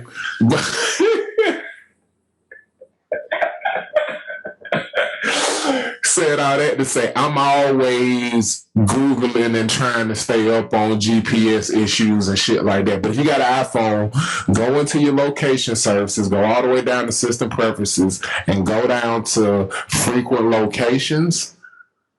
Take a look at it so you know just how detailed it is, and know that if you haven't known about this, your chick probably did. So go ahead and clear that. And be ready for a conversation about why you cleared that and why it's not on. So don't have something smarter than, bitch, why you been following me around, to say when she asks you why you cut it off. Cut it off and know that it's going to be a conversation about you having cut it off or you being on some sneaky shit. But just have your antenna up. You feel what I'm saying? I'm giving you a little game. You feel what I'm saying?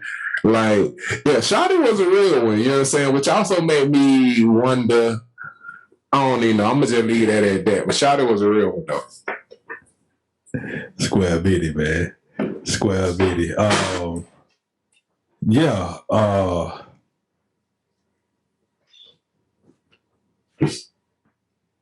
My dog been giving you some game, man. We done lived a lot of life. We in our, can we say, I don't mind saying my age. I'm in my 30s. I'm in my mid-30s at this point. Then lived a whole lot of life. Don't have no reasons to cut that thing off, but it is not on. And so, yeah, just be cognizant of, because you're I don't say read receipts neither. You hold It's 2021. If you send me a text message, I got the shit. Yeah. We ain't got to play that game. If you send me a text message, I got that shit. Yeah, you're holding a more powerful computer in your pocket than the one that sits on your desk. And it has a lot of capability. Just be aware of all the capabilities that it has, and make sure they're working for your benefit because you do pay the bill. Can I do you a favor? Give me some headline, bro. I'm about to give you some headline then, cuz. Yeah. First headline, NPR. Novak Djokovic has won Wimbledon in a record-tying 20th Grand Slam title. He is tied with Rafa Nadal and Roger Federer. Those three gentlemen have won. Can I ask you a quick question? Grand Slams. Mm-hmm. What the fuck did 3 words have to do with that show? It was a commercial. While I was watching. Oh, okay. Okay. I was like, what the fuck? Okay. I missed that. With the show. Yeah, it don't have anything to do with the show, like directly. It was just they was advertising the app during the show. Well, it's very apropos that we threw in an advertisement of show and tell in the middle of a conversation about advertisements. Give me some headlines. Appreciate that interruption. It's square business. First headline from NPR, Novak Djokovic has won Wimbledon and a record-tying 20th Grand Slam title. Next headline comes from The Guardian. Imperious Antetokounmpo hauls Bucks to Game 3 win over Suns in NBA Finals. Who? Imperious. Is that the daddy? That is no. That is a adjective. Okay. Yeah. Racism. Go ahead, bro. And then Giannis, the Necessi-needs, Imperious. Hell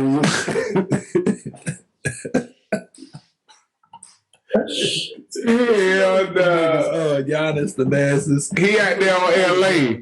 What's the nigga on LA team? Oh, I thought you was talking about the actual third one. We got one out there. His name Imperious now. They got the wrong name in that damn article, man.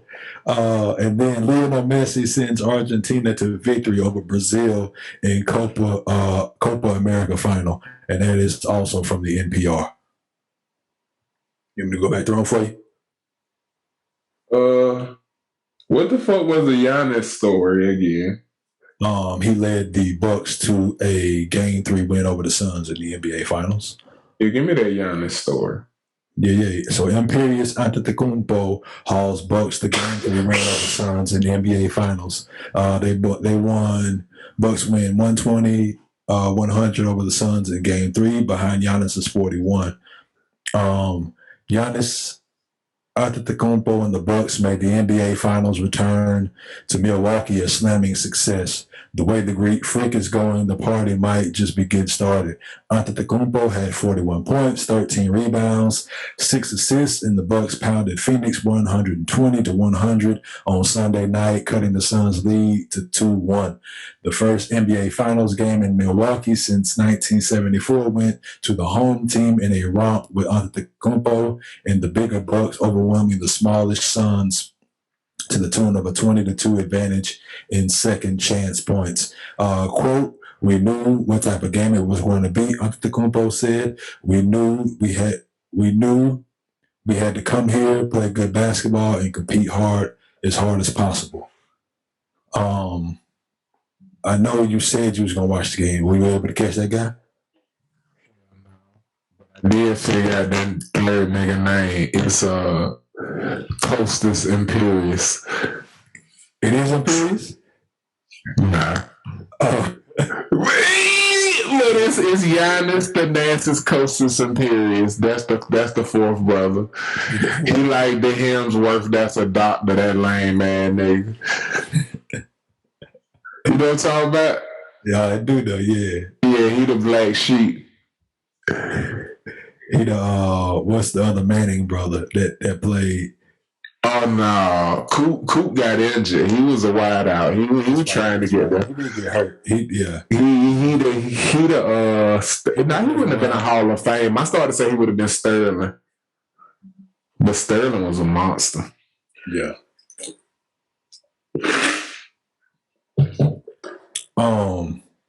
Yeah, man. I did not catch the game, but I did watch the recap and the highlights and check out the box score. So you didn't see it live? Not at all. Okay. So what stuck out to you about the recap that you saw? The funniest thing for me is everybody, to give you some timeline, people kind of kicked me in the dick about not liking that. They was like, Giannis got more 40-point games in the finals than Kobe Bryant, than Elgin Baylor, and just listed all these great players. And I'm like, that nigga done played 3 games. It was like, it's more impressive because he did it in only 3 games. I said, or y'all went and found every great player you could find who only had one 40-point game, and that's stupid. You see what I'm saying? Because you don't need to squash 6 all-time great Hall of Fame players to say, this boy Giannis averaging 37 in his first 3 finals game. That's really good. And just leave it at that. Like, all these fake-ass stats drive me crazy, bro.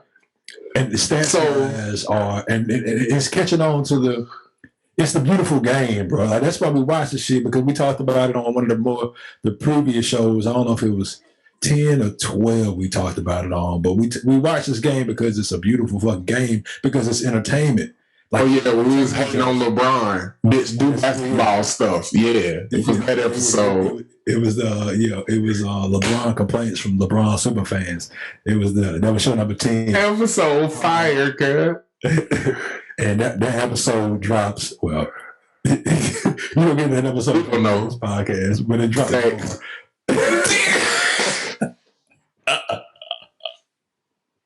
I'm talking about we advertised this shit 3 episodes before this one and this week. So we were advertising this show for 3 weeks. And fire. It might be on social media. I get you to edit. He said, well, it dropped tomorrow. Hell nah. This nigga alluded to it. But we have all the stats guys bleeding into everybody else. Now everybody want to be a stat guy. It's like, let's go find some random fucking numbers. Like me and Sha'Carri talk about this when they're trying to run their bag up. Yeah. Everybody trying to run their bag up by being like they think they IT guys. Yeah. Right. Y'all ain't needed everywhere. There was a computer software product for that shit where it's somebody sitting behind them dudes who broadcast the games, feeding them that dumbass shit. Like, nobody has scored 13 points, had 13 rebounds, and tied their shoe 13 times in the game. Like, it's the stupidest shit on the planet Earth, man. Like, all these obscure fucking stats. Like, how will straight up. The nigga Giannis scored 40 points on like 13 shots because he went like 18, 12 or 17 free throws. Exactly. So like the nigga scored 40 points with less than 20 shots. You don't have to squash Kobe, Elgin Baylor, nobody else for a nigga with 2 eyes to go, that nigga hooping. That's all I was saying. So my recap of the game, having not seen any of them because I've been going to sleep, is that boy Giannis hooping. Devin Booker need to find a nigga who got classic cars and old schools to lend him an old school for away games, because I think them sofa seats is where he get his special powers from. It's like he a genie and he got to rise out of the lamp to really have the fucking magic. But something about him pulling up in an old school and some drip, like that nigga, that shit cool. He feel like the superstar he is. Yeah. You know what I'm saying? Yeah. So something about away games and playoff situations. That's we talk about this shit all the time. Yeah, but it's coming. It's coming. It's coming though. Yeah, and put that on. Shouts out to old school. I mean, they made that symbol of Cadillac. Like, yeah, I'm glad. I didn't know somebody because he kind of our era and age. You feel me? Yeah, somebody said that Devin. He looks like a Devin. but he act like a Darnell. I thought you were gonna say a Devon. Somebody said he looked like a Devin, but he had like a Darnell, and I thought that was very accurate, man. Like pulling up in old schools to like suit with a whole bunch of buttons, some Steve Harvey shit, some shit a nigga would wear when that car was new. Right. You gonna be a big 6'7" nigga. I mean, don't be afraid to wear a suit that don't nut hug like that nigga. That nigga a normal motherfucker, man. I fucks with him. Yeah, but I like him a lot. The one thing this year has been for me as a nigga who is a Chris Paul hater, this has been my wake-up call to Chris Paul. This has been my okay. This is when I stop criticizing. So for him to kind of have stunk it up in game 3 is for me to need to watch game 4. So if they lose, I know whether or not, as a nigga who been hating on Chris Paul, I can get these tweets off, or if I need to leave him alone. You feel what I'm saying? Because if they lose, I ain't gonna just go, he fucked it off. It still may be a congratulate him year. And I'm gonna be real about it, because I've watched a lot of Chris Paul basketball this year. And I've had to just give it up to him. That nigga been balling. Yeah. But I do not like, I go back and forth between Devin Booker numbers being the exact same as last year. So Chris Paul has to be the difference. All they did was switch Ricky Rubio for Chris Paul. No. Hold up. I'm going to stop you right there. Devin Booker's, if you look at his numbers, his averages, they the same as last year. DeAndre Ayton's? So who do you give that credit to? Who do you give that credit to, if not the point guard? I don't give it to Chris Paul, man. He always been a great point guard, but he a big kid, bro. Like I love what I'm saying though. I love Devin Booker. DeAndre Jordan ain't the same without a Chris Paul, right? Yeah, DeAndre. None of those guys, like when that guy's on the moment Chris Paul left the Clippers, they didn't see. They was like, I can't believe we gave DeAndre Jordan $20 million, and they immediately were trying to get him out of there after trying to make sure he didn't go to Dallas. Yeah, think about that, bro. He raises the value of a big man. Look at what DeAndre Ayton said about him. He one of the greatest point guards of all time. Like his play. I ain't there yet, but I'm gonna stop hating on him. He one of the greatest point guards of all time. He walked with his booty poked out. And he punched me in the nuts on purpose, which is he a dickhead, bro. You can't be a dick chaser and be a GOAT. That's true. You can't be a dirty player, not be a champion, and be a GOAT. Yeah, he is. You know why Ron Artest is respected? Because he remembered for the Palace in Arbor Hills. He remembered for that shot and then going, Kobe passed me the ball. I can't believe he passed it to me. He never passed me the ball. That's what he remembered for, saving Kobe legacy. You never hear that bullshit. You know, most of the criticism of players today come from LeBron fans who hate Skip Bayless and everybody who adopted his way of thinking to criticize LeBron. Who use that if he lose is somehow his fault logic to criticize the nigga. They go, Kevin Durant foot on the line, mean he should have more awareness and know where he is on the court. And that's a game-winning shot.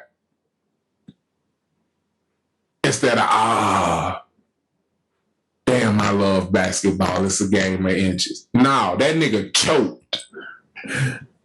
Big Claude Hopper foot ass nigga. And like, it's crazy shit to me. Like, how the whole world making jokes about LeBron hairline for 2 decades and Kevin Durant been running around with that taco meat? And ain't nobody said shit. How great do you have to be for it to be okay? Because he top tier to me. Yeah. He is Kevin Durant mixed with, not Kevin Durant. He Kevin Garnett mixed with Dirk Nowitzki to me. Yeah. And that's not, I was talking. They both 7-footers, but he a defender. He could dribble. His mid-range crazy like KG.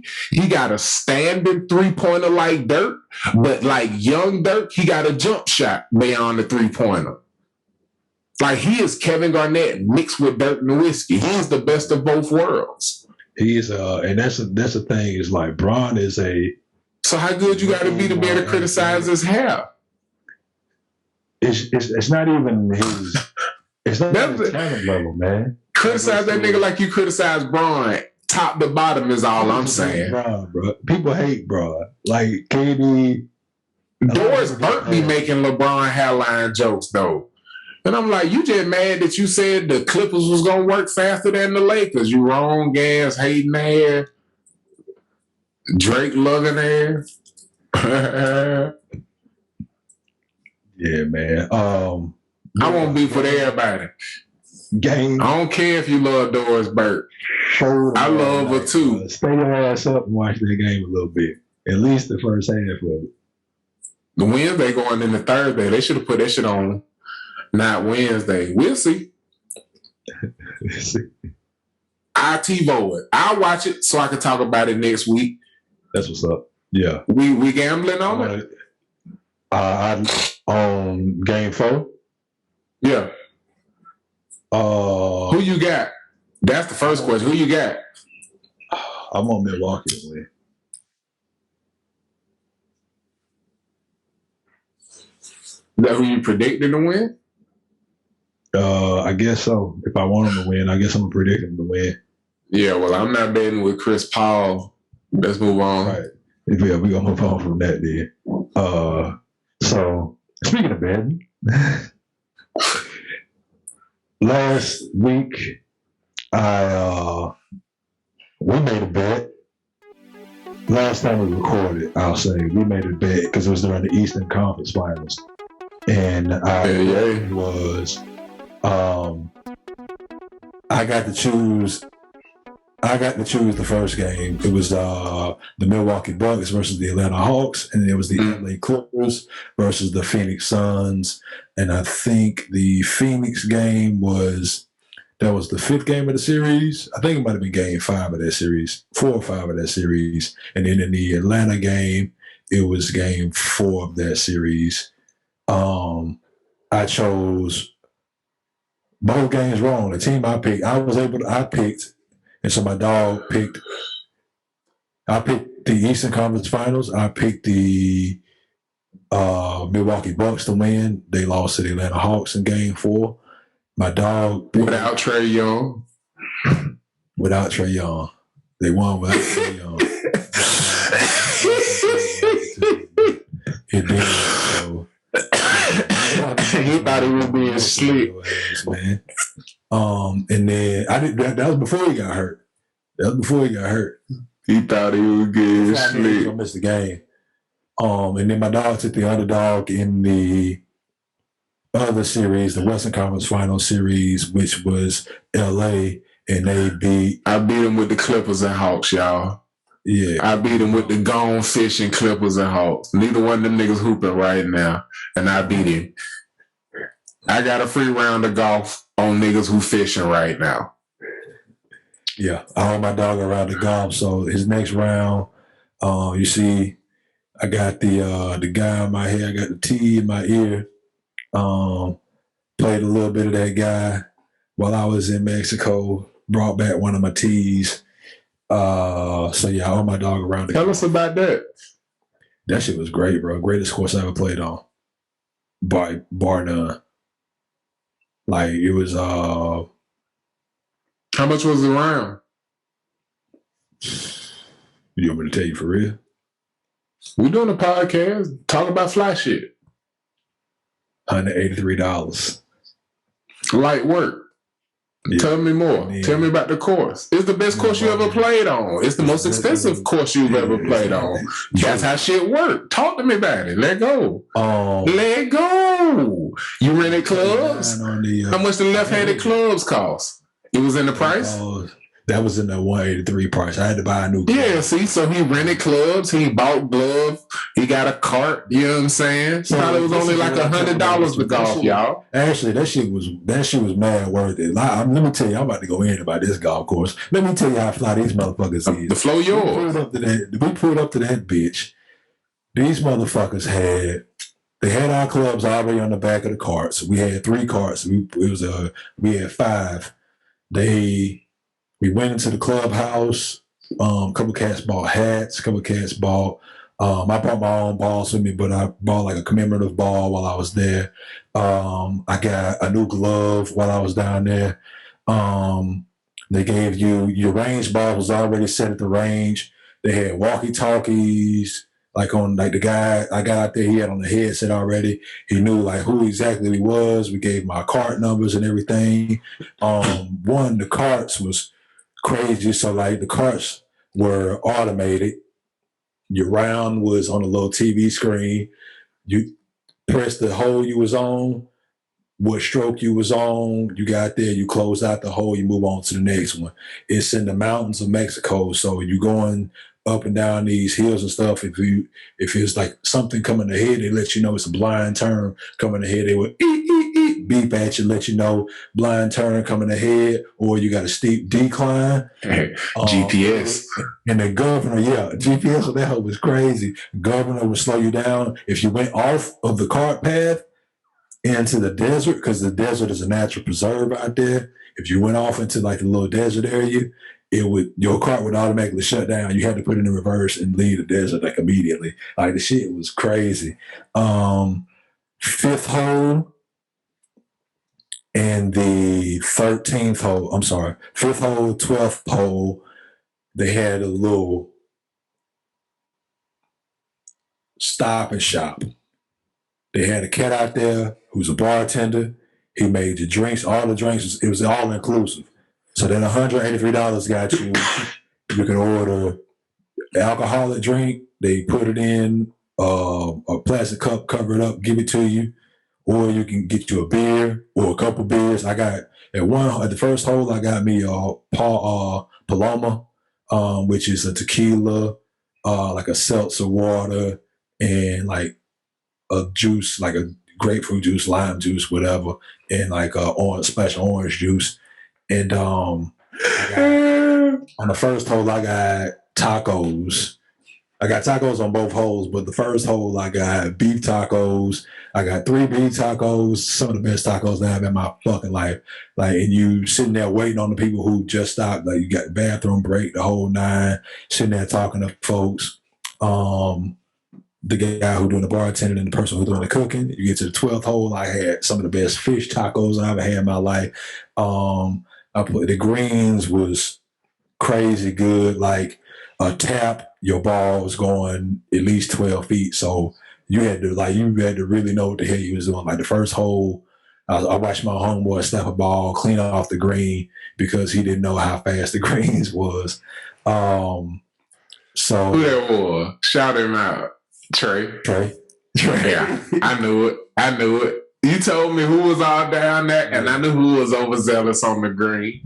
How many shots he got? How many shots it took him to get to the green? He fucked up a par, didn't he? He lied, man. I think he lied a lot of that round. He said he was 12 over on the front 9. I remember on that specific hole. Did he lie about being close to par?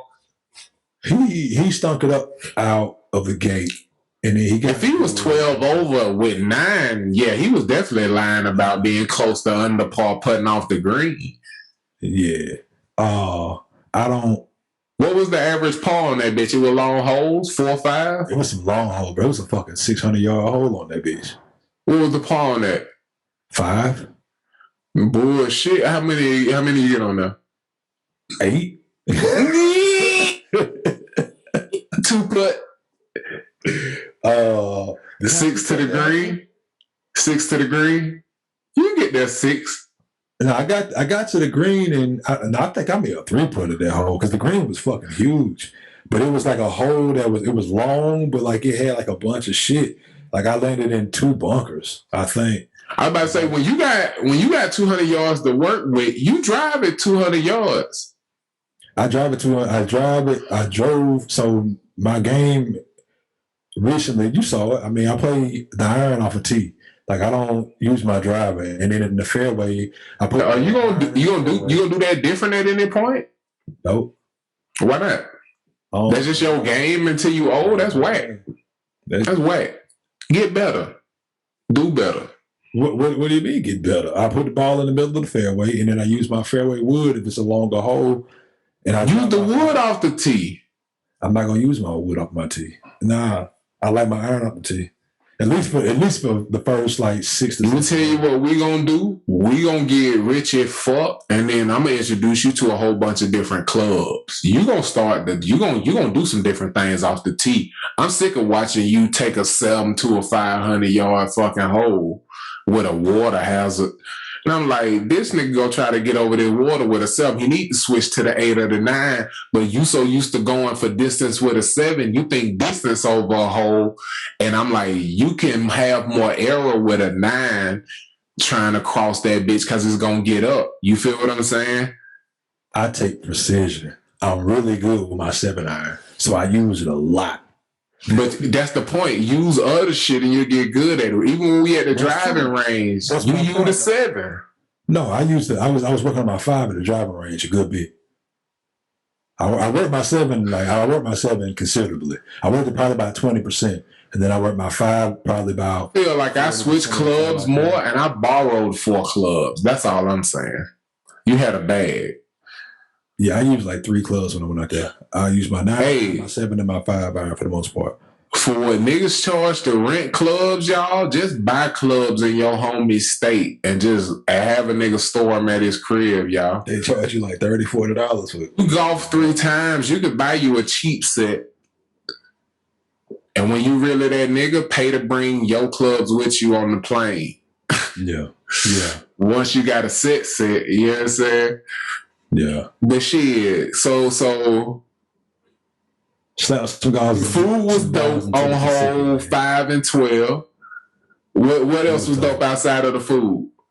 The course was like, it was beautiful. Like it's lined with a bunch of like crazy trees I'd never seen. They had like a really weird fruit on them holes. That was super nice. Like the aesthetic was crazy because you're looking off into desert and some holes, cliffs, and it's just like this golf course that's immaculately kept. Talk to me about the threes. Talk to me about the fairways, the rough. Like how cool was it hitting out of the rough? Was it like actual like, damn, this some real rough? I thought it was just regular grass, but it's not. It's desert. It's like it's desert. Like some Mario Kart shit. Yeah, like it was the fairways. So what's interesting about this was you had the fairway, and then you had most holes have that it go from fairway to rough right immediately. This had a second cut, and the second cut was like it was about half of a car lane, and the second cut was like. It was like I would rather hit out of the second cut than the fairway a lot of the times, and then it went into like the rough, and then it went into the desert.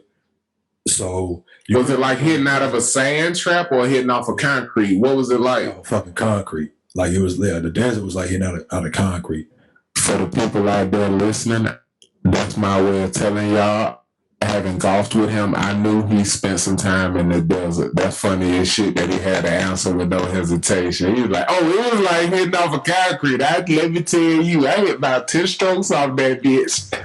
Bro, I hit a lot. I picked up a few balls too. I just had like on a couple of holes, I didn't even finish the hole. I just went to like wherever the best ball was. I was like, I'll play for any assholes rushing, or was it vacation golfing?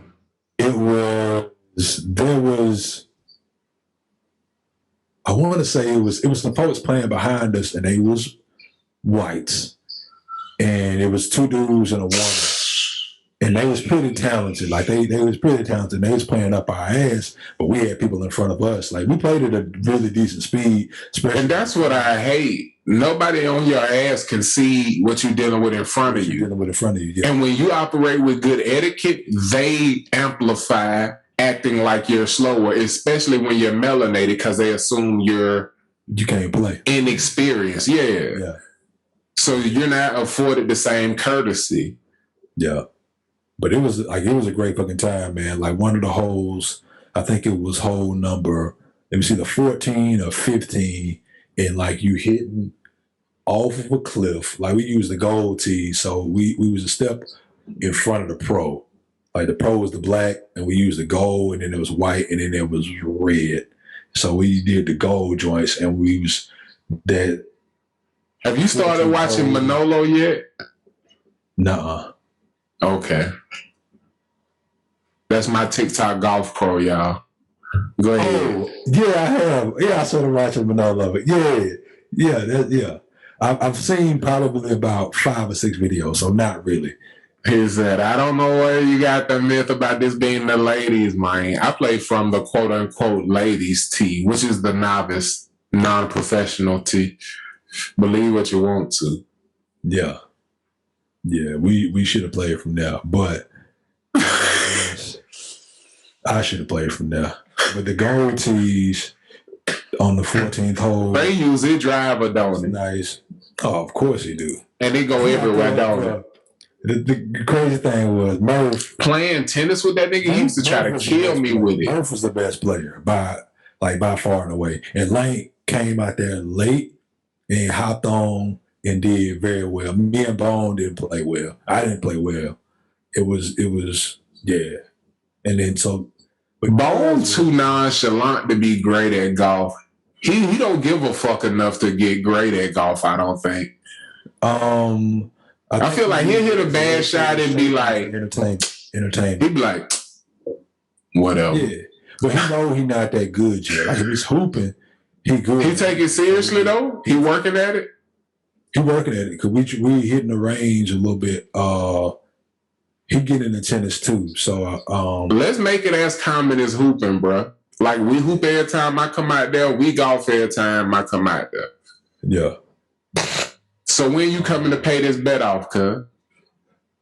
Yeah, we have to look at the schedule. I got to get out there. I don't know what my schedule look like coming up, but yeah, it's definitely obviously in the cards because I owe that. I come to you if that what it need be. I come out there, get my round in, come on back. Yeah, man. But speaking of paying up on bets, the payout is a free round of golf for my dog. We got something coming up this week where we get to still ride with this on this golf wave. Coming off this crazy week of sports that we had this past week, we get to go into a major golf tournament. The Open Championship is in Kent, England, at St. George's Golf Course, I think is the name of the golf course. And they call it links golf, like just this open ass course out there in Kent, England. And so that course will be this week. And so me and my dog are going to do a C.O.D pick, a P pick, and then we're going to do a bull pick. And I'll let him explain more of the actual betting side of how he wants to construct a bet because he a lot better at that shit than me. I just do the betting. And so I think what we talked about in the show meeting was I'm going to take 3 golfers. He going to take 3 golfers. And then we going to pick 3 golfers together. And then, that's not how it's going to go. So I'll let my dog explain it to you because apparently I put the way we gonna construct the C.O.D pick, the P pick, and the bull pick is we gonna do it like a draft where I select 3 players and P select 3 players. And the goal is to be right. In order to create the bull pick, we both are going to sacrifice one of our choices to be the bull pick. And we will discuss which of those 2 we think has the best odds of winning. And that person will become the bull pick. But the other one doesn't go back to the other person's team because we both only get 2. You see what I'm saying? Okay. So the game comes in with whether or not the person put up a person he think has the best chances of winning. You know, you'll see how these play out because we're gonna do these CODP bull picks moving forward, and the game is afoot. Because winning is the point, and if the show win, everybody win.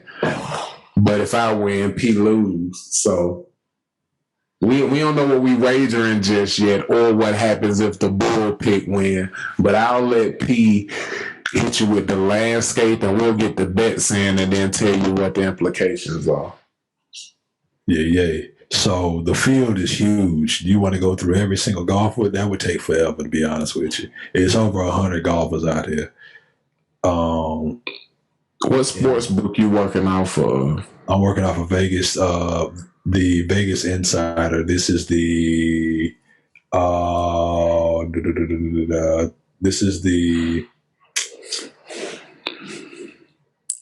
MGM Grand sports books. All right, and explain to people how plus and minus work quickly again. So the plus minus means that, all right, so the favorite is Jon Rahm. He is plus 750. So that means if you bet $100 on Jon Rahm, $100 will pay out 7.5 times that amount of money. So you would win $750 if you bet $100 on Jon Rahm.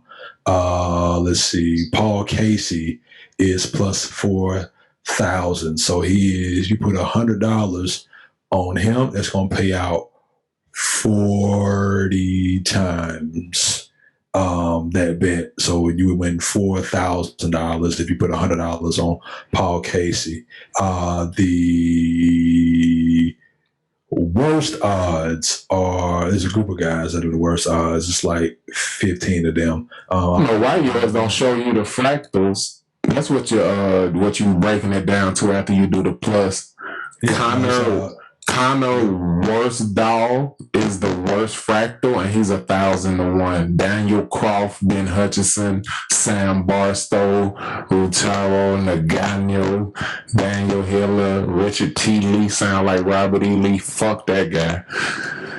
Watch him fuck around, be on the leaderboard on the final week, final day. Yeah, you know it though. 15-2 odds. Yeah, the favorite is 15-2 odds. Jon Rahm is 8. Yeah, it's 8. Yeah, Jon Rahm is 15-2 odds. Jordan Spieth 18-1 odds. Bryson DeChambeau is 34-1 odds. Okay, boom. You set them up. Yeah. Tell them what it would be if it was minus. If it was minus 750, what does that mean? If Jon Rahm was minus 750, what would that mean? That means you would have to, if he was minus 750, that means you would have to bet $750 to win 100. So there you go. Heavy favorite. So to echo what he taught us on a couple of episodes ago, $100 is what that ratio is based off of. Everything is based off of that $100 ratio. All right. So jumping into it, whenever a person, this right here is a Spike P joint, if you can't tell by P Maestro in the episode, but whenever a person's in control of a bet, the other person get to pick first. Am I correct? Yeah. So I got first choice on that bitch. You do. You got your pen and pad, you keeping notes? I got it, man. Man, shouts out to my nigga BK. You know I'm talking back. Not that BK, Brooks Koepka. You already know I need to draft him first overall, man. I rock with the assholes. Go ahead, bro. Who you got? Brooks Koepka right now is operating at 16-1, which means he's plus 1,600. If you wagered $100, you'd win 1,600. If you bet 10, you'd win 160. That's what 16-1 odds is. That's what plus 1,600 is. Yeah. Your bookie would have to accept $10 bets, of course, but that probably ain't the case. Go ahead. Yeah. All right. I came in here liking him before I saw the odds, so I'm gonna go with my dog Jon Rahm, the favorite. I never heard of him. For real? On God. You can keep that nigga. You can keep him. So Jon Rahm plus 750, 15-2 odds to win it. That is my pick. Your pick, G. Does the longer odd pay off better? Like, we don't know. I just need to pick for winning. Longer odds pays off. Yeah, longer odds pay off better. But I'm saying to win. Yeah. Okay, you just trying to pick a winner.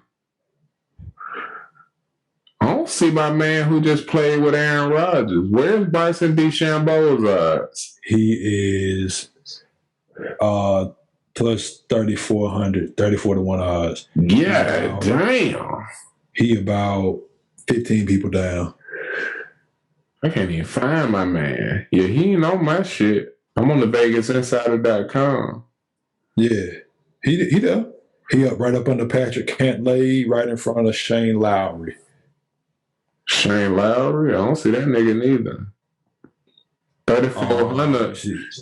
3,400 ain't even on my shit. It go from Dylan at 320 to 1 to Matthias Shaw 350 to 1. Is there an expansion that you need on there? I don't know. But if he ain't on my shit, maybe that's a sign. Cause the other dude I was looking at was Jason Day. Cause he made me think of Brian Day. Rest in peace. Rest in peace to the God. And it like memories just flooded in my heart when I seen that name. I was like, fuck you, Jason Day. But also I just took a moment and sat in it. So I was thinking about him, but I think I'm gonna save him and offer him up. Oh, I hate to show my cards. Did all that talking to say, give me Bryson DeChambeau. Bryson DeChambeau. Fuck it.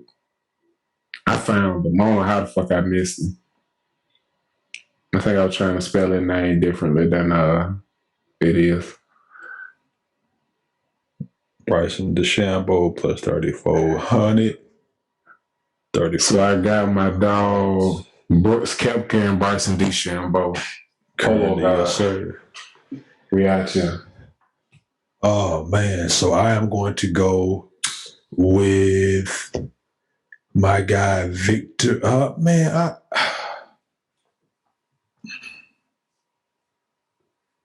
was going back and forth with two people, Louis Oosthuizen and Victor Hovland. Victor Hovland's played well this year. I like the South African Louis Oosthuizen. So it's a toss-up between them two for my second pick. I'm going to go with the dude I know. I'm going to go with my guy, Louis Oosthuizen. It was between him and Dustin? Victor Hovland. Yes, I ain't heard of that dude. Where he at? Which one? Oh, I see. You a leaderboard chaser. I'm not, man. I just know the guys I like. John Rahm is a Spaniard. I feel like he always on that European tour. So I feel like he's played this course. And then Louis Oosthuizen is from South Africa. He's all over the damn world. Tell me why I'm looking at the list and this nigga named Daniel Berger. I seen the show like, bitch, you want a burger? Get a burger. Some shit. I forgot. I don't know the thing. I see that shit a couple times. You a leaderboard chaser. Yeah, I mean, Phil Mickelson just won. Why he 80 to 1, man? What you think? What you thinking for the bull pick? Should we collab on these drafts or fuck it? Is them two? Are you keeping them two? Fuck it. You ain't gotta show me your hand. Shut up. I'm gonna choose my own shit. No. Fuck it. I'm gonna pick. It's my draft. We should have snaked it. Matter of fact, nah. I'm gonna go ahead and pick. Shit. Can I tell you who I'm gonna talk to you while I select it? I'm floating between Jason Day. All right. Adam Scott. Okay. You love you an American, don't you? I do. People I actually watch golf, man, and Rory McIlroy. These are the people I'm floating between. Irish, okay. But because I feel like the Irish need a win after what happened to Connor. We didn't get to talk about them because I seen a more interesting story. Shouts out to the ladies tonight. But I feel like he due for a win. And I got a couple of assholes. So you know what? Yeah, I'm gonna draft Rory and we could talk that out. I'm gonna get Rory McIlroy. McElroy. Okay. Who's right now operating at about, let me get my facts. Don't beat me to it, P. I'm going to get it down. I just seen that nigga. Spell Rory. Rory. Shiza. Okay, my thumb is over the names. I might be thumbing them and scrolling when I see them. Oh, he below Adam Scott and Jason Day. What the hell I'm doing? I thought I seen him higher. Where you see his eyes? You see his eyes? I'm looking for him. I swear I just saw him. Yeah. Okay, he 22-1. Yeah. He up there. He top 10 odds. He top 10 odds. 1, 2, 3, 4, 5, 6. Yeah, he's six best to win. I ain't crazy. I was looking too low.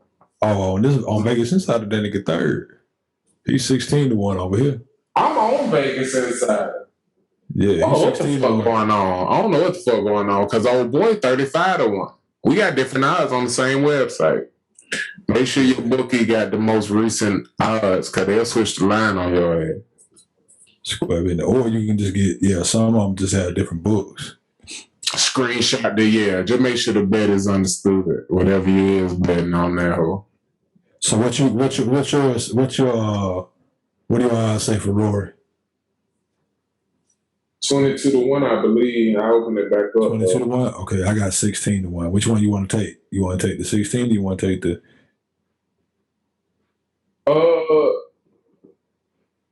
Well, one say he's a longer shot and pay off more. I don't know how we're going to do these bets. Let's take the one with shorter odds. Let's take 16-1.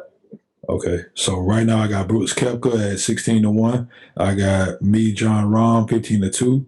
I got Bryson DeChambeau, 34-1. Louis Oosthuizen, 30-1. Royal McIlroy, 16-1. And the last pick I'm going to make is right below your guy. So I'm taking the 18-1, Xander Schauffele. You talking about him, huh? Yeah. So what was my second one? Is Brooks, Bryson, and Rory? Mm-hmm. So it's Rory versus... I'm putting up Rory, cuz. Who you putting up? You putting up Rory? Yeah, I'm putting up Rory, cuz. I'm putting up Xander Schauffele, man. I think that's who... I honestly think that's the person who's going to win. I was waiting on that pick. That's the person I'm going to go with. I don't really know why. I just got a feeling. Well, I call bull pick. Convince me. Because I think Rory got a better shot. Because he Rory, and he done won this tournament. He has.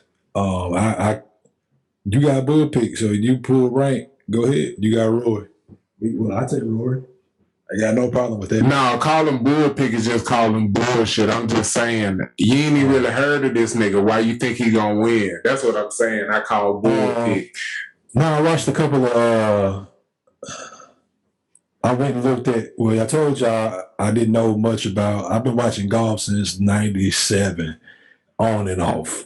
Like, I'm not going to say I've been, like, immersed into golf that whole time. But I never knew when the golf season started. So I went back and I looked at all... The season starts... The season ends one weekend and then it starts the next weekend. It ends... the first weekend of the college football season, and then the next season start the next week. And so I looked at all the tournaments over the course of September the 10th, 2000. Started tradition up to this point, and he's been playing well. Like, he's just been playing well. Like, I think he won one tournament, but it wasn't a major tournament. But he won like one tournament, and he had like a couple top 10 finishes, and so he's been really consistent. So I think this might be his breakthrough for that major tournament this year because of how well he's played. Can I start a tradition? What's that? Playing paper, scissors, rock on the show where we raise the answer up from down here. Well, you raise the answer up from where? I ain't see it. Out of camera view. Here, you can bring it from here if that's where you want to bring it from. Just bring it from out of camera view. I could bring it from down here. Oh, rock, paper, scissors, shoot. Scissors, papers, rock, paper, scissors, whatever. Yeah. As long as the fourth count is shoot. You want to do this like men's tennis or women's tennis? Best out of 3 or best out of 5?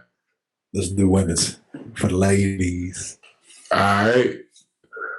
You decide where you coming from. I'm gonna come from the You count down the first one. We'll alternate counting down. I'm gonna come from the south. We'll alternate counting down, okay? Don't cheat. I'm not gonna cheat.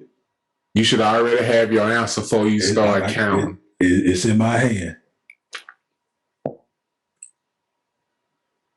Rock, paper, scissors, shoot.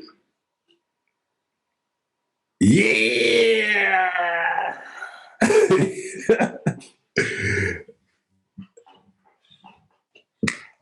You ready? I'm gonna keep my shit from the south.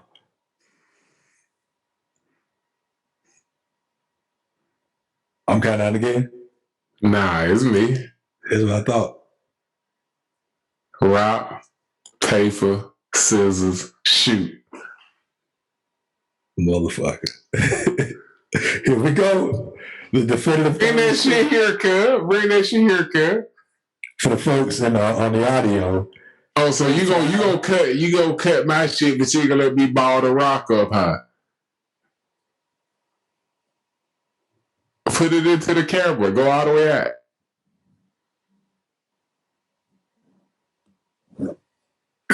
So, that's social media right there, kid.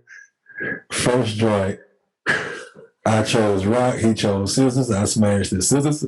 Next joint round, in set number 2, he chose paper. I chose rock. His paper covered my rock. Definitive third set. Here we go. Still coming from the south.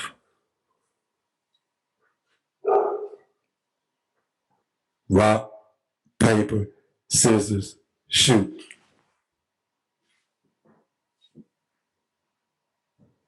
You won. Did you read that study about it being best statistically to throw the same thing every single time? Nah. You didn't read that article? Why did you throw rock 3 straight times? That's what I was like, I'm gonna throw rock.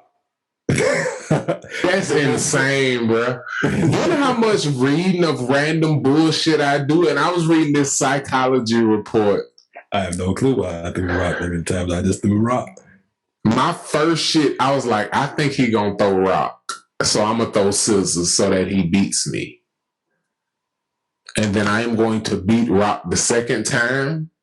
And then he's going to assume that I think he's going to change because he threw it twice.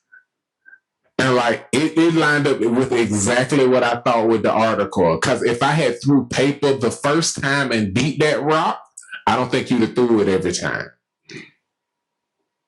And I hate to give you all that strategy. It's just, it ain't gonna do nothing but make shit more interesting as we go along. But it's just so funny that article, like, psychology is fun. But said all that to say, bitch, it's Rory McIlroy all day, cuz. Roy McIlroy. All right. So my dog got Brooks Koepka.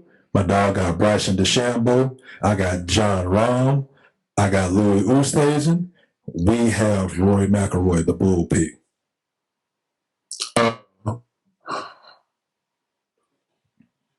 Do you want to come up with a name for the one that wasn't the bull pick?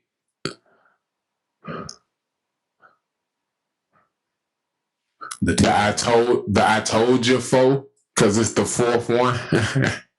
Bitch, I told you, goddamn, it was gonna be the Spanish nigga, man. I told you so. I told you for. That's funny. But yeah, you said the tea bag. Yeah, that is a funny one too. 4 up, 4 down. Right in your mouth. square business, man. But yeah, man, that's a bet, goddamn. But shit, man, we've been at this bit for a minute, man. I think it's about time for you to tell me and the audience, man. Tell me something good, bro. Oh, man. So, we all know this is one of our favorite segments. And since we have been keeping up with the theme of the ladies today, I want to stay right there. You've all heard the story this week. You all have at least seen a headline or two that highlights this young lady for the first time in history, even though me and my dog hate that shit. A black woman, black person has won the Scripps Spelling Bee. Her name is Zaila Avant'garde of New Orleans, Louisiana. Shout out to the great state, to the boot. And she made history with that win. Zaila, the winning word was Murraya, Murraya. And she won the Scripps Spelling Bee. She's 14 years old. The really incredible thing about that is that ain't what she do full time. Like, a lot of them kids spend all their time on spelling. This young lady won the Scripps Spelling Bee with that being a side hobby. Like, that's her side hustle is spelling. She is an incredible basketball player, and that's her passion. She holds a couple of Guinness Book records for dribbling basketballs, like a number of basketballs at once. So I think she's outdone herself like a few times or something like that. And she holds, those Guinness Book of Records.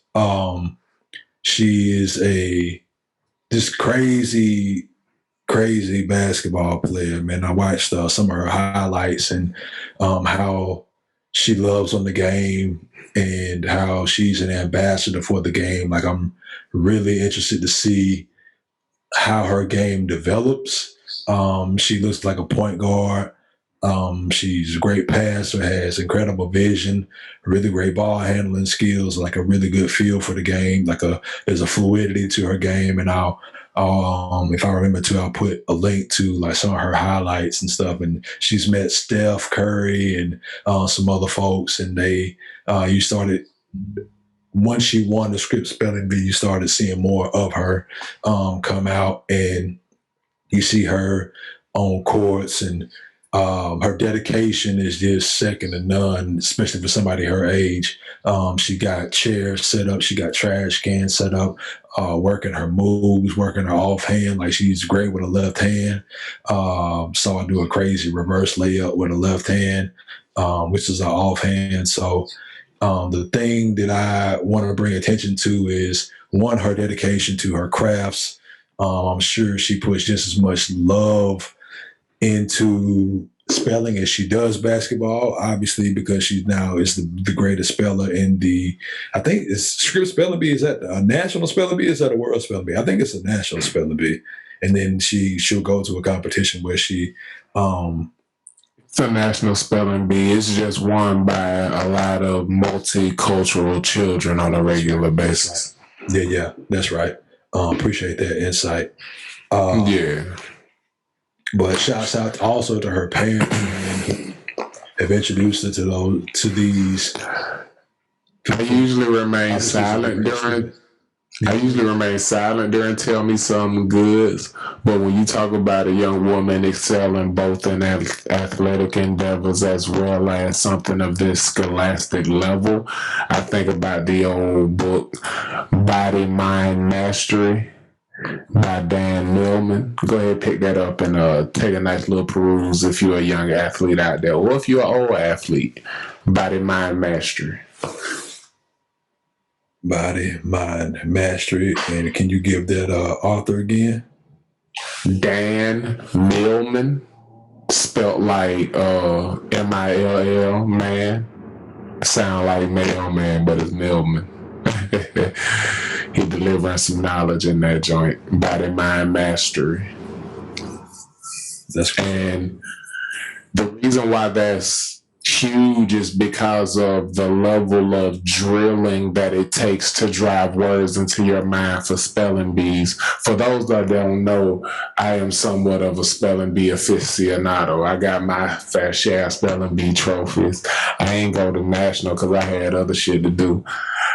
Shouts out to Soldier Boy. I went to public school. I'm playing, but shouts out to Shorty though. I'm real proud of her, and now I'm chilling. Go ahead, P. I just wanted to, interject that little piece. Oh, no doubt. Appreciate you, man. Shouts out to her. When you were talking about how proud you were of her, I kept thinking body, mind, mastery, body, mind, mastery. She is balancing both. She has not neglected one. She has not chosen one or the other. Yeah, and she does. Those habits she built on the court, she uses to get better and to drill and to, you know what I'm saying? That same commitment in building muscle memory, she is actually using to architect her mind and build something that is going to be as beautiful as her game is to watch. You feel what I'm saying? Yeah. Cause that's one of the coolest things about her as a hooper. She's not just putting the ball in the basket, getting the ball to her teammates. There's flair and actual art to her game. It is fun to watch her hoop. And that is rare, especially for someone of that age, male or female. Right. So for her athleticism to only grow, it's going to be pretty dope to see what go on. And for her mind to only expand and the things she's able to grasp and the resources she has at her fingertips now that she has this thing and the scholarships and the different notoriety that comes along with it, I'm excited to see her resources expand with what she's done, with what she already has. That's what I'm extremely excited for, the continuation of her body, mind, mastery. Shout out to her not having to pay for college either, because she's already received full scholarship offers at 14. So she about to go into high school and don't have to worry about paying for college. So that's fucking fantastic. And yeah, I've seen her rise. Shouts out to a young black woman being able to move through that scholastic part of her life without that anxiety and that confidence and security is something that is not common in the melanated community. So shouts out to that, man. Tell me some more good stuff. Say that again, Pete. Tell me something good, bro. Yeah, like LSU threw a full ride at her already. They just trying to before UConn get there, because her game is definitely going to continue to elevate. Yeah, shouts out to her parents for supporting her and giving her the resources to keep her focused on developing her. Zaila don't know that's our home. That's our home public college, LSU. Yeah. She from New Orleans. And shouts out to this young lady, man, for setting out to do things and being a craftsperson of those things and working to set her own bar and exceed in excess of what she's already done. So I have everybody talking about pandemic babies. If she from New Orleans and she 14, then she grew up in the aftermath of Katrina. So understand what she has built herself to, from what the seed that has grown to this young woman who we're getting to check in and watch now because she's doing all of these great things on a national scale. This seed was planted in some extremely difficult soil. Yeah. So it makes it all the more impressive what she's done so far, and pretty exciting to watch what she does moving forward. Yeah, she was born amidst turmoil. Like, she was born 2 years after Katrina, which Katrina still ain't, like, New Orleans still ain't right. Yeah. And definitely those couple years afterwards when... And every ounce of Sha'Carri movement say, I got work to do. Yeah, I get all that, but I got work to do. Yeah. Shit. So shout out to Zaila, young lady. You are something good. And this has been Season 1, Episode Lucky Number 13